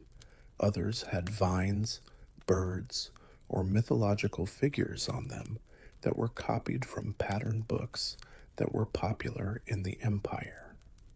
These pictures linked Londinium to Rome, Pompeii, and many other cities. You could stand in a rainy provincial house and see the same gods and designs that you would see in more expensive, warmer places. It was also useful to have painted walls. Useful role. They sealed the plaster, which cut down on dust and made it easier to clean. This was important in a house with a lot of smoke. It was easier to wipe soot off of painted surfaces than off of raw plaster. Beauty and cleanliness worked together without anyone noticing. These colors came to life at night, thanks to oil lamps. Shadows danced across painted panels, making the flat patterns look like they were moving. Daylight never made rooms feel as warm, rich, or alive as they did at night. The trick worked best after the sun went down. These walls didn't hide the hard things about living in Londinium, but they made them softer. They reminded people who lived there that they were part of something big and complicated. It was cold and wet outside in Britain. Inside, the walls said that Rome had come and would stay. If the walls of a Londinium house made it clear that it was Roman to the eye, the floors did the same for the feet. The change happened right away when I walked in. There was mud, puddles, and churned earth outside. Order started at the ground level inside. There weren't mosaic floors everywhere, but there were enough of them to matter. Wealthy homes had. Intricate designs made from thousands of tiny stones that were carefully put together to make patterns, borders, and pictures. Less expensive homes had simpler tile floors that were still clean, flat, and planned. The message was clear no matter what. This area was Roman, and dirt was not allowed. Mosaics were useful as well as beautiful. They were long-lasting, could handle moisture, and were easy to sweep. In a city where it rained every day and smoke settled in all the time, that was more important than style. A mosaic could last. Decades of boots, spilled food, and ash without a word. Wooden floors, on the other hand, rotted and warped. Stone lasted. There were a lot of different designs. Some had geometric patterns with shapes that repeated to make rhythm and balance. Some showed plants, animals, or scenes from myths. They didn't just pick these pictures at random. They showed what people liked, how educated they were, and what they wanted to be. Even if a homeowner never went to Italy, their floor could still have dolphins or gods from the Mediterranean that they only knew about through stories. Walking across these floors was a sensory experience. Bare feet felt cool on stone in the summer. The steps in sandals made a soft sound. Even in small, crowded homes, the floor made things feel more organized and under control in the midst of everyday chaos. Mosaics also helped people move around. Borders separated different areas, like cooking areas, sleeping areas, and reception rooms. The floor quietly kept people in line, in homes with few walls. You didn't need signs. Your feet learned where to go. There was always maintenance. We replaced the cracked tiles. The stones that were loose were put back in place. Neglect showed up quickly, and a broken floor made the house look bad. A well-kept mosaic showed that you were both rich and disciplined. The pale stones and dark lines shone in the oil lamps at night, making the patterns look a little bit like they were moving. The floor held the room together, even when the air was smoky. Above it, voices got louder, fires burned, and rain drummed on the roof. Roman order stayed strong, patient, and unaffected by the weather in Britain. In Londinium, civilization started right underfoot. No matter how well a Londinium house was decorated, smoke always won. Oil lamps, cooking fires, and braziers burned all day and night, making the rooms hazy all the time. There weren't many chimneys, the air wasn't very good, and open flames were just a part of life. If you lived inside, you had to breathe smoke. People usually cooked on a small hearth or brazier, which was sometimes in the same room where they slept and worked. They cooked meals over charcoal or wood. Both of them made thick smoke. When opened, the windows helped, but it was too cold and rainy in Britain for most of the year. More often, smoke slowly rose and settled on the ceilings, staining the plaster and making the beams darker. The problem got worse with oil lamps. They gave off light that was very important, but they burned all the time, especially during the long nights of winter. The smoke from olive oil wasn't as bad as the smoke from wood, but it stayed around. Trimming the wicks was necessary. Oil that spilled left stains that won't come off. Every surface took in traces of burning. The smell was something you could never get rid of. It was in the clothes. It was held by hair. Even homes that were clean smelled a little like soot. Visitors noticed right away, but residents stopped caring. Like rain, smoke became a part of the background that was annoying but unavoidable. Fire was both a friend and a danger. It cooked food, kept people warm, and made it possible to live inside. The city was also scared of it. Like other Roman towns, Londinium was easy to set on fire. In just a few hours, whole blocks could disappear. Because of this fire, there were rules, and families were expected to be careful with fire. People watched the fires all the time, and the braziers were small. They trained themselves to be careful at night. This fear changed how people lived their lives. Whenever possible, fires were put out before bed. They carefully stacked the coals. There was water close by. The sound of a neighbor's alarm could make everyone run out into the street. Even though it was risky, warmth was important. Britain was colder than Rome, and the houses weren't very well insulated. Rooms got damp and dark without fire. Sad. To stay alive, they had to pay in smoke. Kids got used to it as they grew up. Eyes got used to it.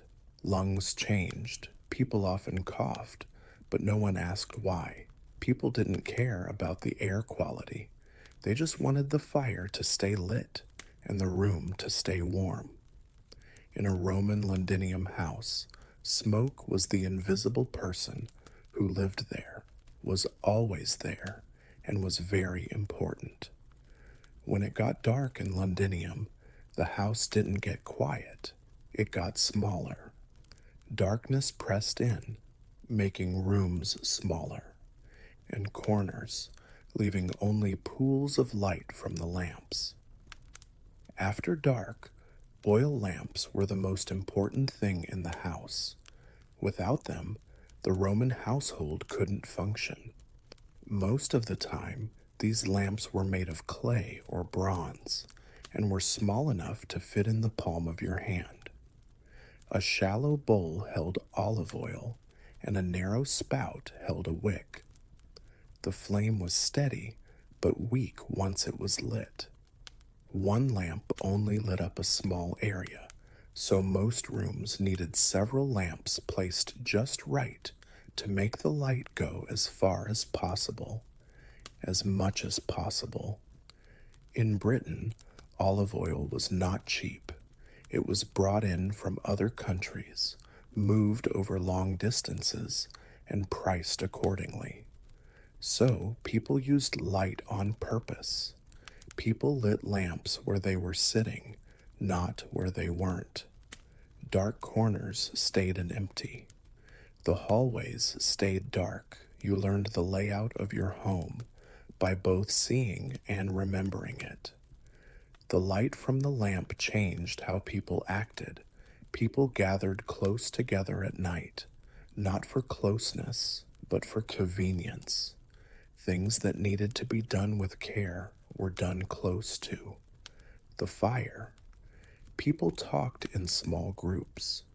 Kids played close to adults, and stories filled the dark places where the light couldn't reach. There was always maintenance to do. Wicks burned in an uneven way and needed to be cut. They smoked badly if they were too long. The flame went out when it was too short. Oil had to be carefully added to avoid spills that soaked into the floors and attracted dirt. A lamp that fell over was dangerous. Fire and oil together could destroy a home in minutes. The quality of the light was also important.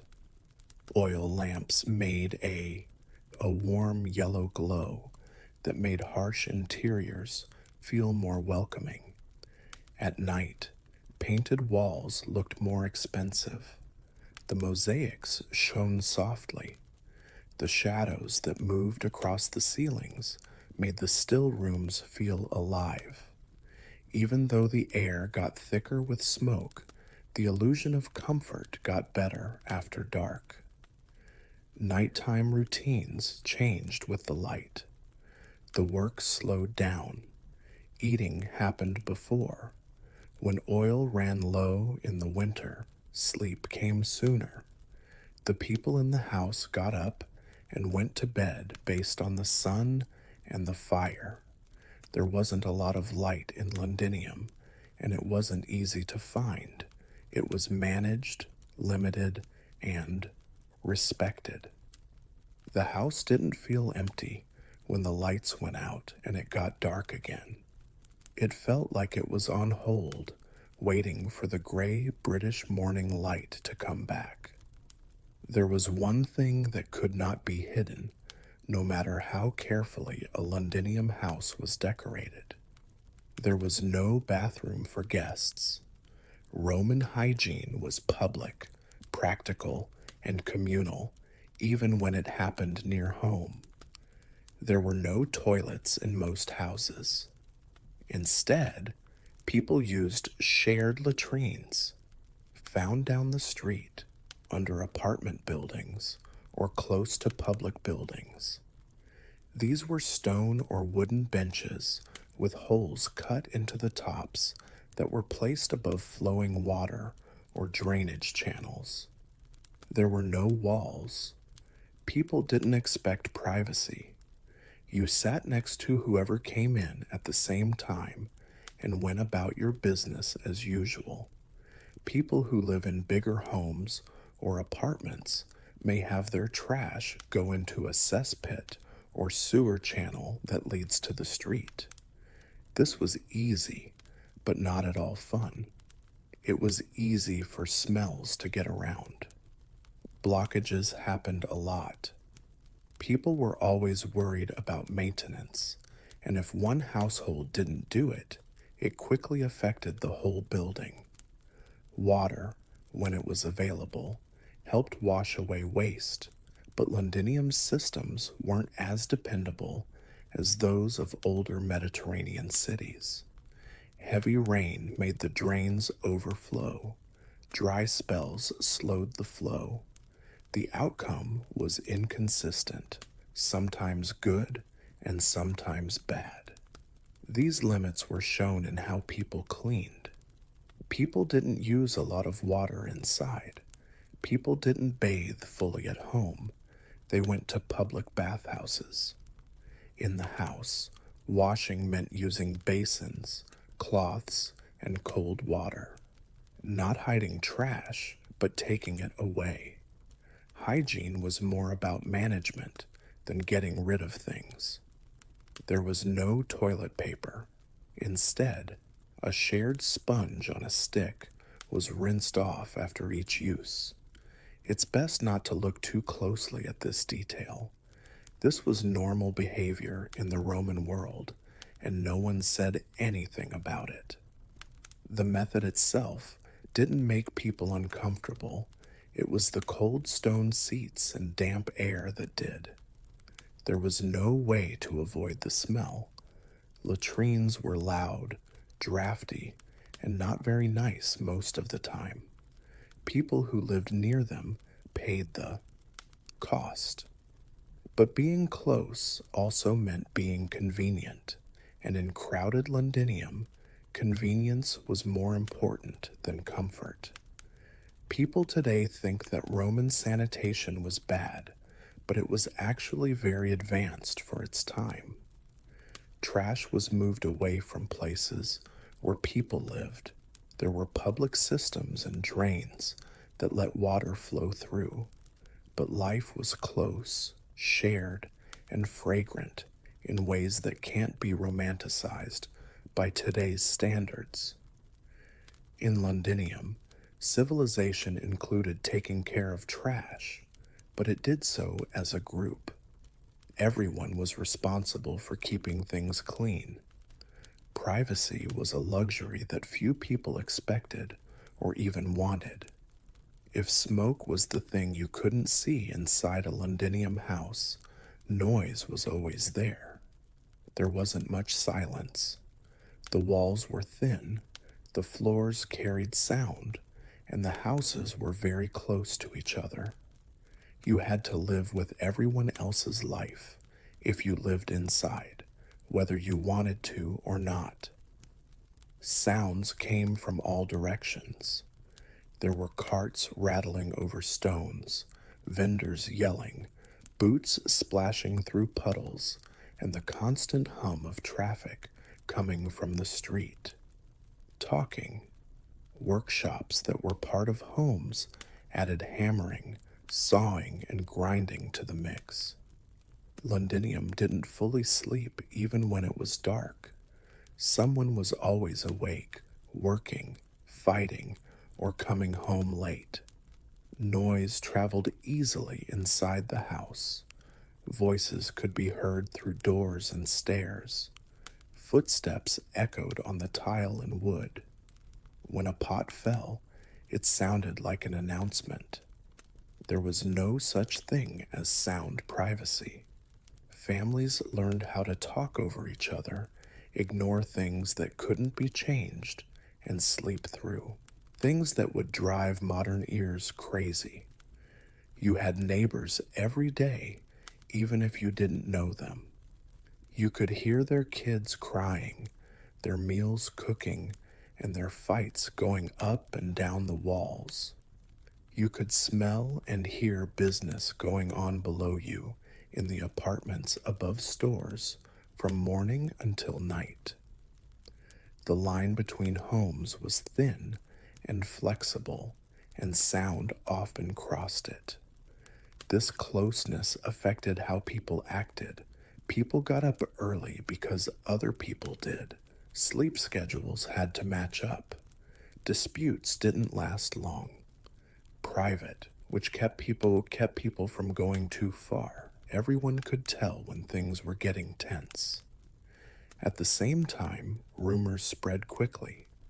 By morning, everyone in the neighborhood knew about a loud fight or an unusual visitor. Everything got louder at night. With the lights on and the streets quieter, even small sounds could be heard from farther away. A neighbor coughing, a door opening, and a fire being tended all became part of the sounds that everyone could hear.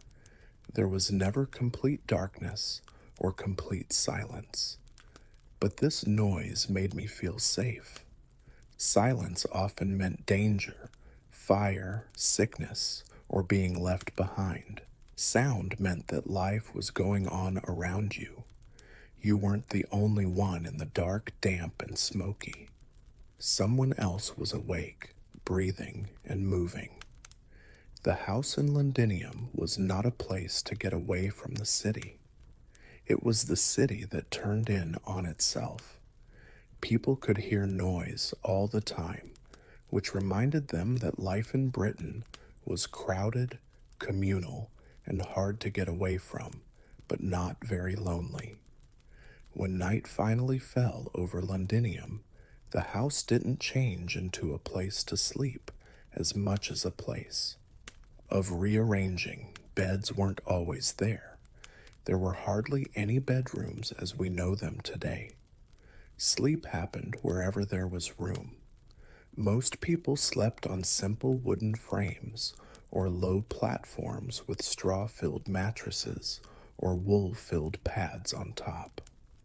These got wet easily and were aired out whenever they could, but the weather in Britain didn't always help. Blankets were heavy, useful, and often shared. Being warm was more important than being comfortable.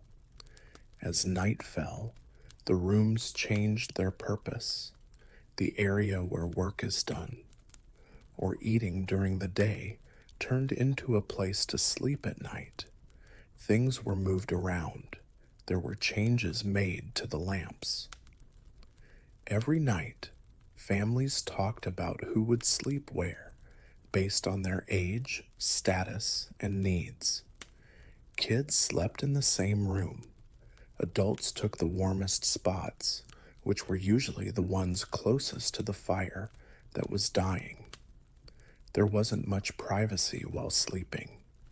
Couples lived with kids, servants, or lodgers.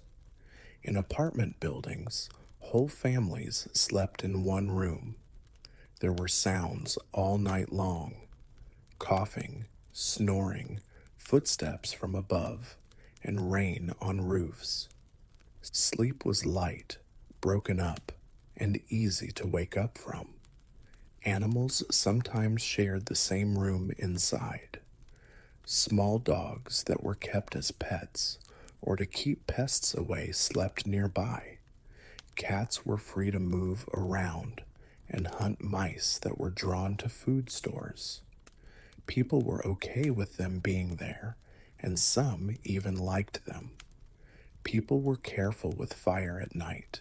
If warmth was needed, the flames were lowered, not put out completely. The coals were glowing. Every home was afraid of fire, especially when they were sleeping. A lot of people learned to wake up at the slightest strange sound or smell. In the smoky air and flickering shadows, dreams and reality mixed. Oil lamps made shapes move on walls until they were finally put out. The darkness slowly came back, but never fully. Shutters let moonlight in. Streetlights and passing torches let in weak light.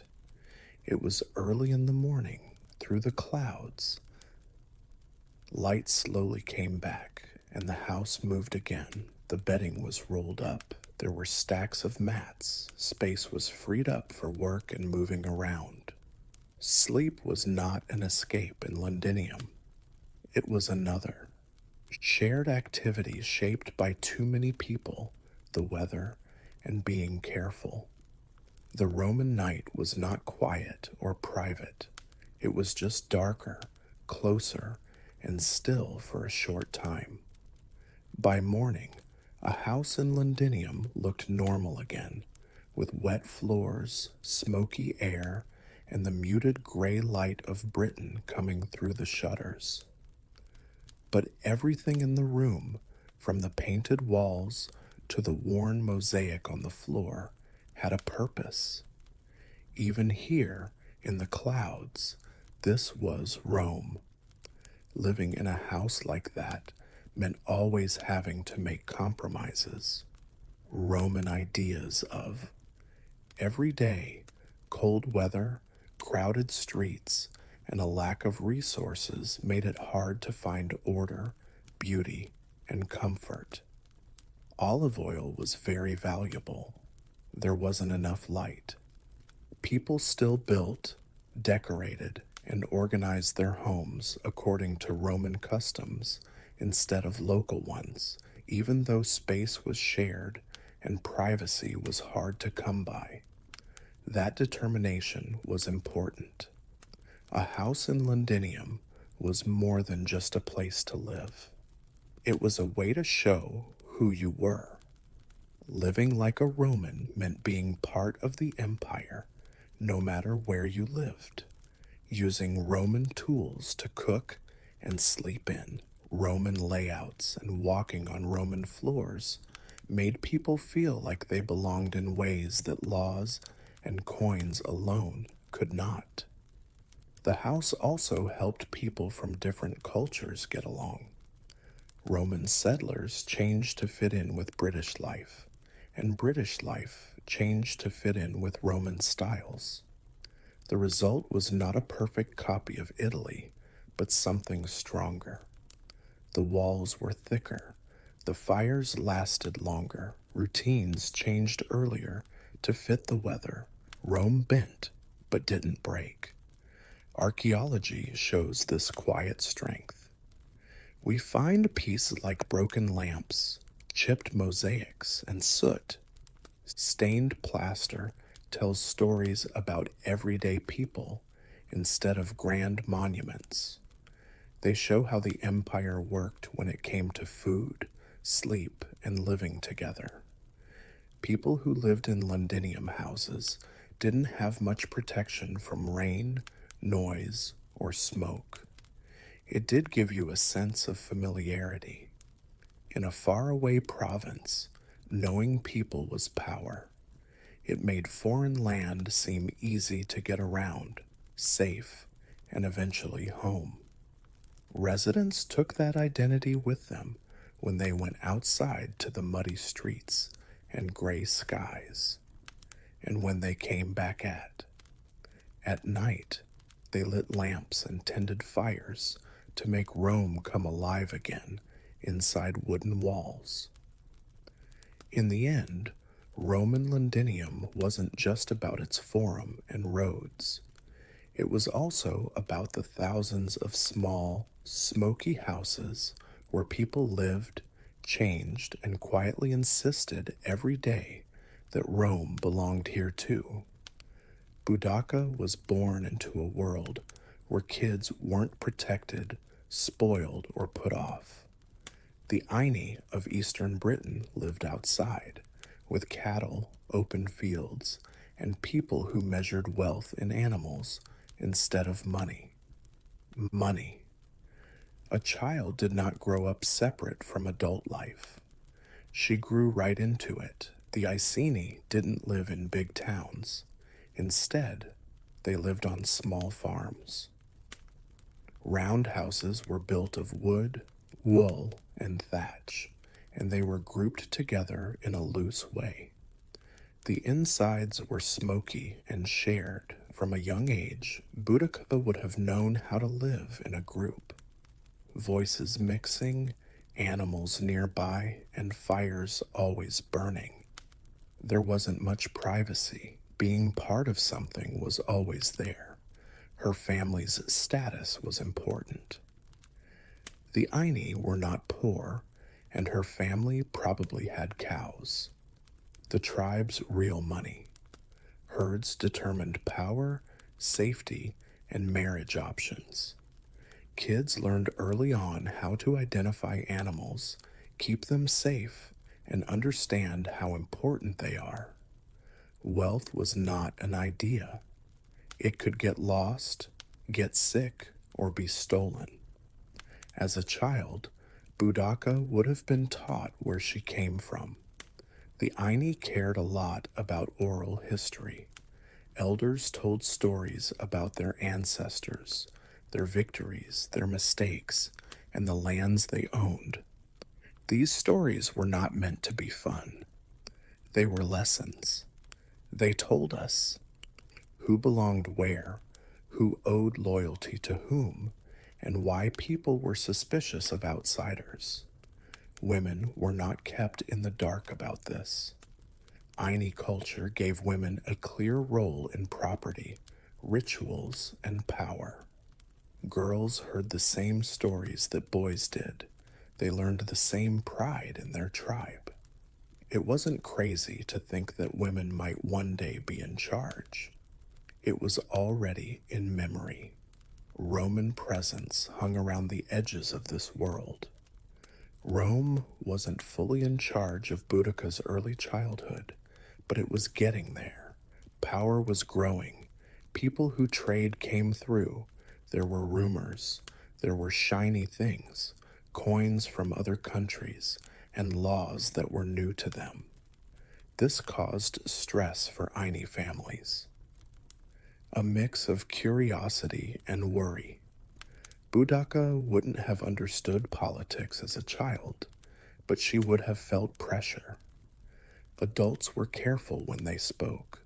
Older people paid more attention to the roads. Tales from the past got sharper and more defensive. When it felt threatened, identity was more important. Her childhood was not easy, but it did help her grow. She got bigger, up knowing land, family, and stories before empires, rebellions, and wars. Before she became a symbol, she was just an Iceni girl who was taught to remember who she was and where she belonged. An Iceni child did not go to school at a certain time or place.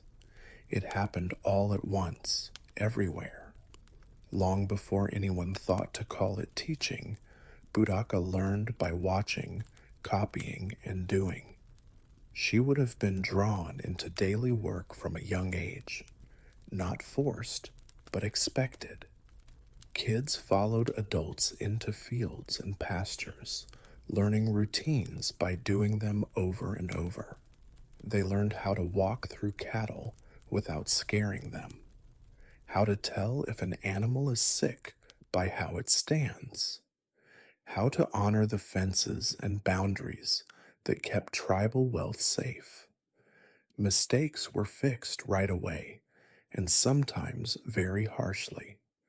Survival didn't leave much room for luxury. Girls learned the same basic skills as boys. At a young age, cooking, eating, and using basic tools were not gendered. Strength was important, but so was being aware, carrying water, getting firewood, and keeping fires going taught discipline and endurance.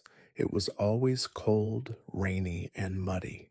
Nothing changed because of complaints. The land itself taught lessons. Kids learned which fields flooded, which paths stayed dry after rain, and which woods were safe or dangerous. These lessons were not just ideas. If you got it wrong, you could get wet feet, lose animals, or worse. Boudica would have learned how to read the landscape, like other people learn how to read letters. Familiarity with weapons and hunting started early, even for girls. Not every child became a warrior, but they all knew how to use tools for defense. People used slings, short spears, and shields every day, not just for fun. Watching older warriors train made an impression. People learned how to move, balance, and be confident by copying others and playing games that got a little serious. Mothers were very important to this education. Aini women weren't just passive caregivers.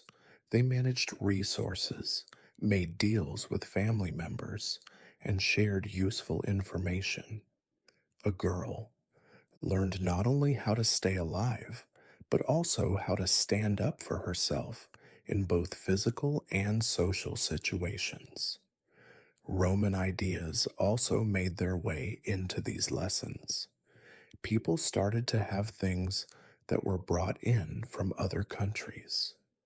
People were interested in the new tools and decorations. Adults talked about how trade patterns were changing and power was shifting.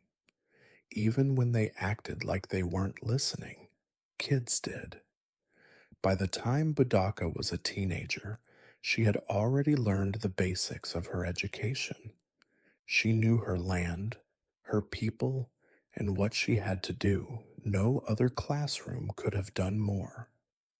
What was left was not learning how to live, but learning how to react when that life was in danger. Words and work both shaped Budaka as she grew up. The Aini did not write down their history. People said it, remembered it, and said it again and again until it became part of them.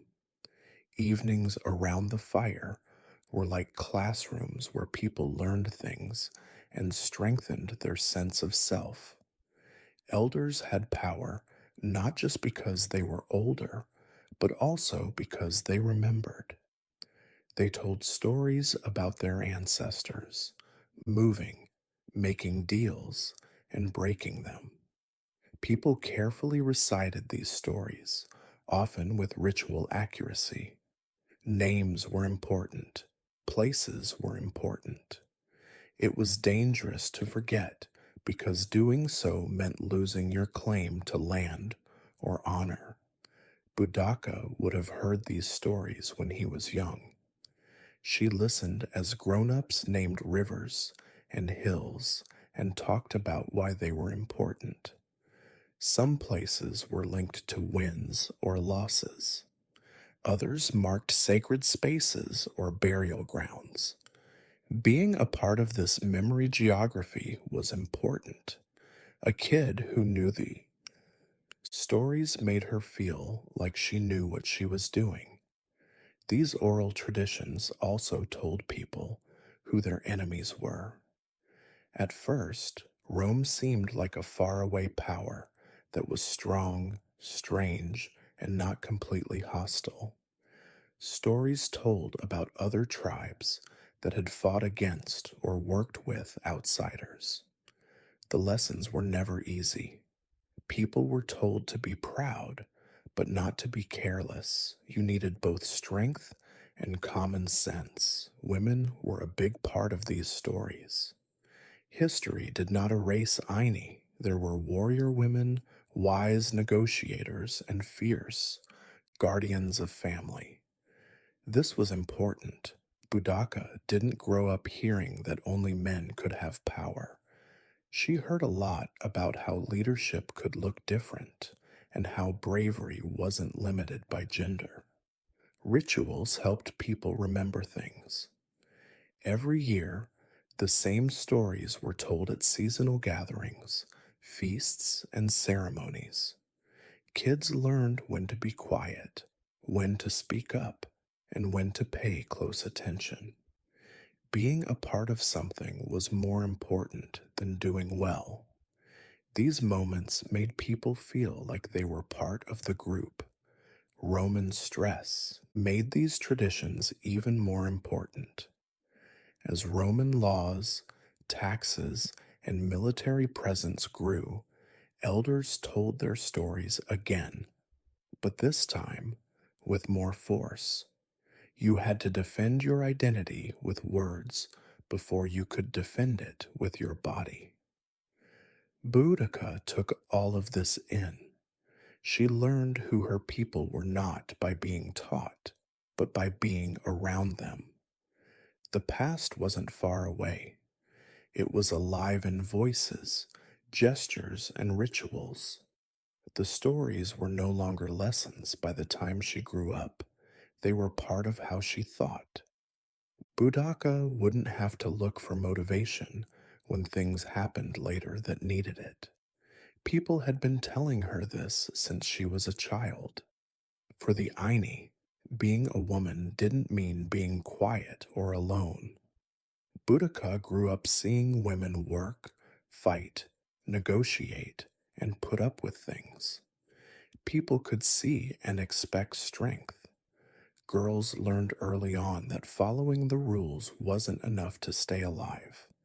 It took determination, Mothers were very important in a person's life. They took care of the house, ran the food stores, and looked out for the family's best interests when men were away. Were not there. Their power was real, not just a symbol. A mother's choices determined daily survival, and children rapidly discerned whose voice held authority within the household. They didn't mind being strong. The girls worked with adults, lifting, carrying, and dealing with the same weather.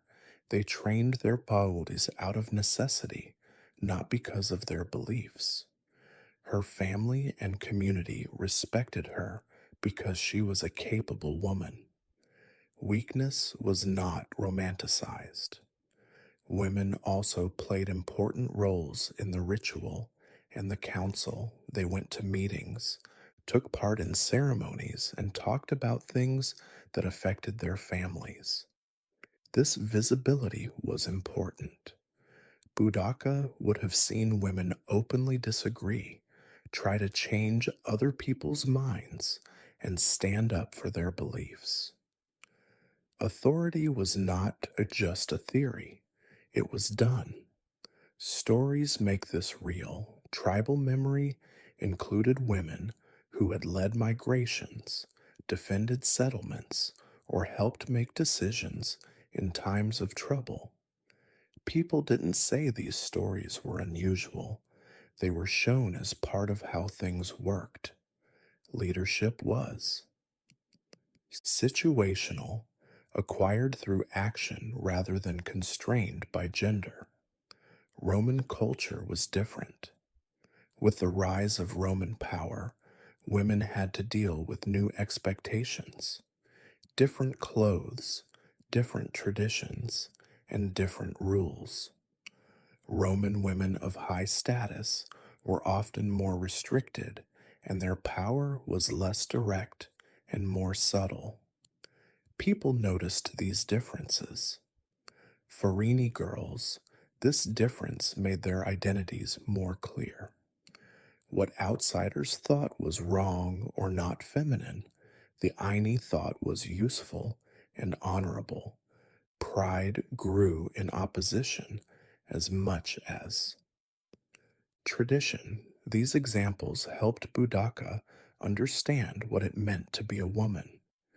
She learned that when the situation called for it, she could show strength, raise her voice, and claim authority. The default setting wasn't submission. This upbringing didn't guarantee leadership, but it made it possible. Boudica didn't step into unknown territory when later events forced her to take on a public role. She took part in a tradition she had seen all her life, one where women were strong, spoke clearly, and did what they said they would do when it was necessary for survival. When Boudica was a child, money didn't shine or jingle. It breathed, moved, and ate. For the Aini, having a lot of cattle meant you were rich, stable, and powerful. People could count their household standing in animals instead of things. And kids learned this truth very early on. Cattle were more than just food. They gave us milk, leather, traction, and trade value.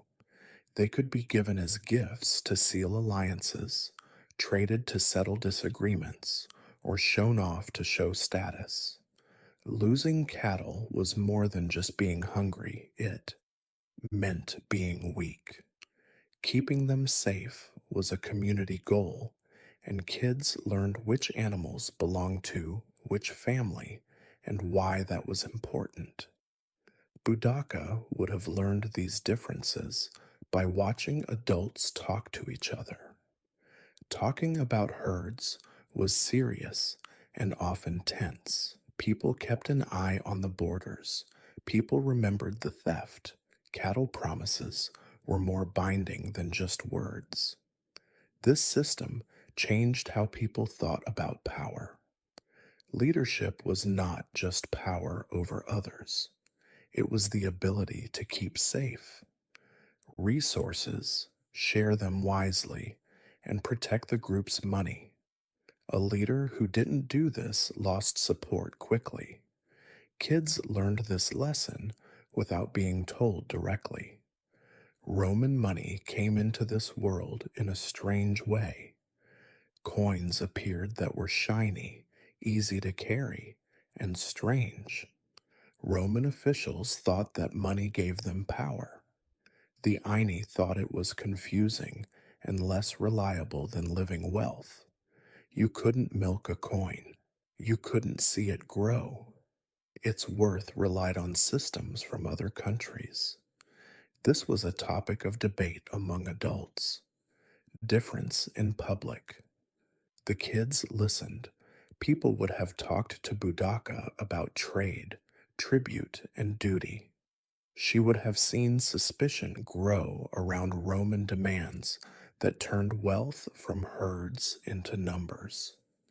Cattle also affected marriage and inheritance. People made alliances with them. This system did not leave out women. Aini women could own things like animals and property and have control over resources. This was very important. Men did not have all the power. For a young Budaka, this meant knowing that being strong was connected to being a good steward.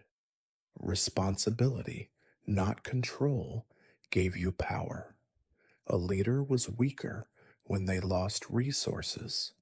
Keeping them safe made them loyal. As Roman pressure grew, cattle became both symbolic and useful. They stood for freedom, continuity, and the ability to resist outside control. When Romans messed with Iceni's money, they messed with their identity. Boudica learned about power as a child by being around animals, making deals, and watching people. She learned that power came from protecting what kept her people alive long before she fought against the empire. As Boudica got older, Rome was no longer just a rumor. It became a presence that could be seen, heard, and was getting harder to ignore. Roads cut through areas that used to be home to only tribes. Forests were replaced by forts. Roman soldiers moved through Iceni territory with such ease that it made everyone who saw them uneasy. A child felt this pressure before they knew what it was. When Romans were around, adults talked differently. Less talking. It took longer to make decisions. Hospitality turned from being open to being careful. Boudica would have felt the change right away. The world felt smaller, looked at. Things from Rome kept going around. Some Aini welcomed them with pottery, metalwork, wine vessels, and other things. Trade had its benefits. Alliances provided short term safety. Some people saw danger. Every item from Rome came with expectations, obedience, respect, and acceptance of authority from other countries. Nothing was free. Kids took in these tensions in bits and pieces. A Roman soldier is laughing near a market, an older person frowning while taxes were being talked about, and a parent telling their child not to stray too far from home. Rome didn't have to hit to be heard. Just being there changed how people acted. When Boudica was young, the Iceni were officially a client kingdom, which meant that they could rule themselves with Roman supervision. This looked like peace on the outside. In practice, it meant not knowing what would happen. There were no warnings when rules changed. Roman officials replaced tribal customs with laws that didn't take into account local customs.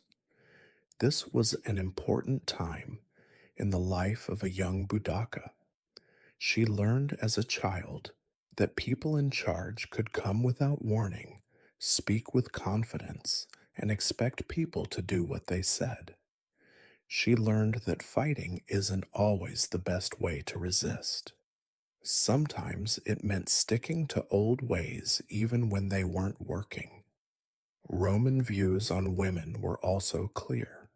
Roman observers were confused and upset by the fact that women had power among the Aini. This difference made cultural limits. The Aini defended what Rome called wrong as tradition. Stress made things clearer. Identity became more important because it was questioned. Language, clothing, rituals, and memories became hard markers of belonging. The culture that Budaka's generation grew up in wasn't easygoing. They got one that was already stressed. When she became an adult, Rome was no longer just a power on the edge of her world. It was inside, making decisions and threatening freedom. Boudica's childhood did not make him. It didn't cause rebellion, but it set the stage for it. When Boudica became a teenager, childhood came to an end without any fanfare. There was no clear line between being a girl and being an adult. The only thing that changed was the pressure to grow up. No longer did people practice strength, awareness, and self control in preparation, they were necessary. The Aini's teenage years were a time of both watching and doing. Before they could claim any authority for themselves, young people were told to watch how it worked. Budaka would have paid close attention to meetings where arguments were settled, alliances were talked about, and Roman demands were explained. She learned who deserved respect and why by listening more than she talked. Reputation was very important. Reliability, calmness, and loyalty to family all played a role in how people saw a young woman. Being loud for no reason hurt credibility. Being brave without thinking things through was dangerous. Boudica learned how to be present and hold back, a skill that would later define her as a leader. Training went on in an informal way. Physical, endurance was still important. It was normal to carry things, ride horses, and spend long hours outside. As Aini women got older, they didn't stop doing these things. Strength was still a part of who you were. Adolescence was about improving, not replacing. During this time, marriage prospects came up in conversation, but not as romance. They were talked about as politics. People talked about alliances in public, a young woman's family history, personality, and money were important. Budaka would have known that her future would have an impact on more than just herself. Marriage was not a form of submission, it was a plan. The Romans made these choices harder to make. Getting in touch with the wrong people could get you in trouble or get you in trouble. Getting too close to Rome could make tribes less likely to support you. In this setting, teens grew up quickly. Choices had effects that went beyond the home. Budaka also learned how important it is to be there. She would have stood out at parties because she was tall, confident, and calm. In a culture that valued visible strength, height was important. But just being there wasn't enough. Authority had to be proven over and over again through actions and decisions. Watching Roman officials talk to Aini leaders helped her understand what it means to be dominant. Rome spoke with confidence. It expected people to follow the rules, but it depended on local leaders to carry out its orders. People noticed this contradiction. She learned that power wasn't always as strong as it looked. Boudica was no longer just taking in her world. By the time she was a teenager, she was judging it. She had gotten it from her childhood. Identity. She got clear during her teenage years. The only thing left was the moment when seeing would become doing. When Boudica became an adult, her life was no longer just shaped by her family and land. Marriage came with both duties and chances. The Aini did not consider marriage to be a private matter. It was a political tool that brought families together, spread wealth around, and made alliances stronger in a world that was becoming more and more unstable. Budaka married Prasutagus, a respected man in the Aini, showed this to be true. He wasn't a romantic choice, he was a strategic one. He was a partner whose position could protect the tribe as Roman pressure grew. This marriage gave Budaka more power and responsibilities. Marriage did not make her quiet. Aini tradition allowed women to keep their power in their homes and in the world outside. Budaka did not disappear. She was easier to see now that she was standing next to a leader instead of watching from the edges. Her voice was stronger.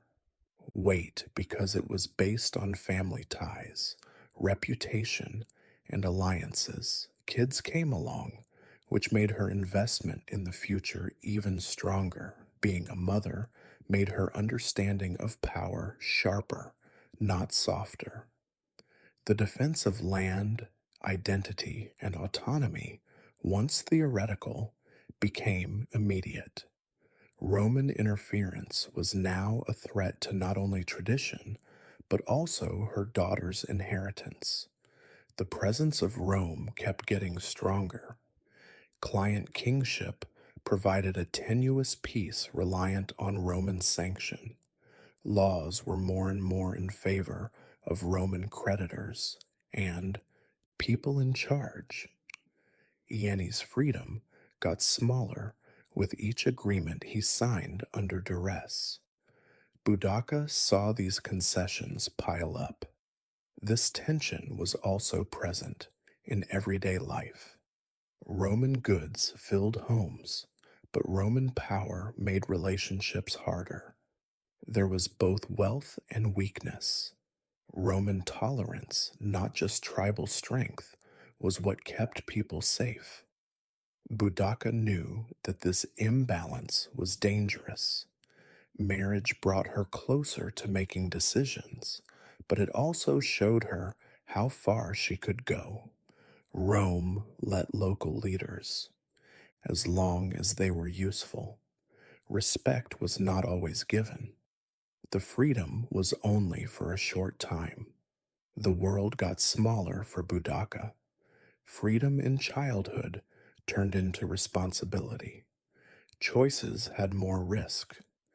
Every Roman request put patience to the test. Every deal made identity less clear. At this point in life, there was no open resistance yet. It made people aware. Buddha learned that power can be very weak when it is given to someone instead of claimed. She could feel the ground beneath her feet moving, and it wasn't safe anymore. By the time Budaka's childhood was really over, the world she had grown up in was no longer the same. There was still the Aini land. The cows were still eating. People still told the stories, but the scales had changed. Rome was no longer at the edges. It was taller than everything else. Budaka's early life was hard and harsh, and that's what made her who she is. She had worked the land as a child, heard the stories, seen women lead, and learned that power came from being responsible instead of asking for it. She saw wealth as something real and alive, not something far away and abstract.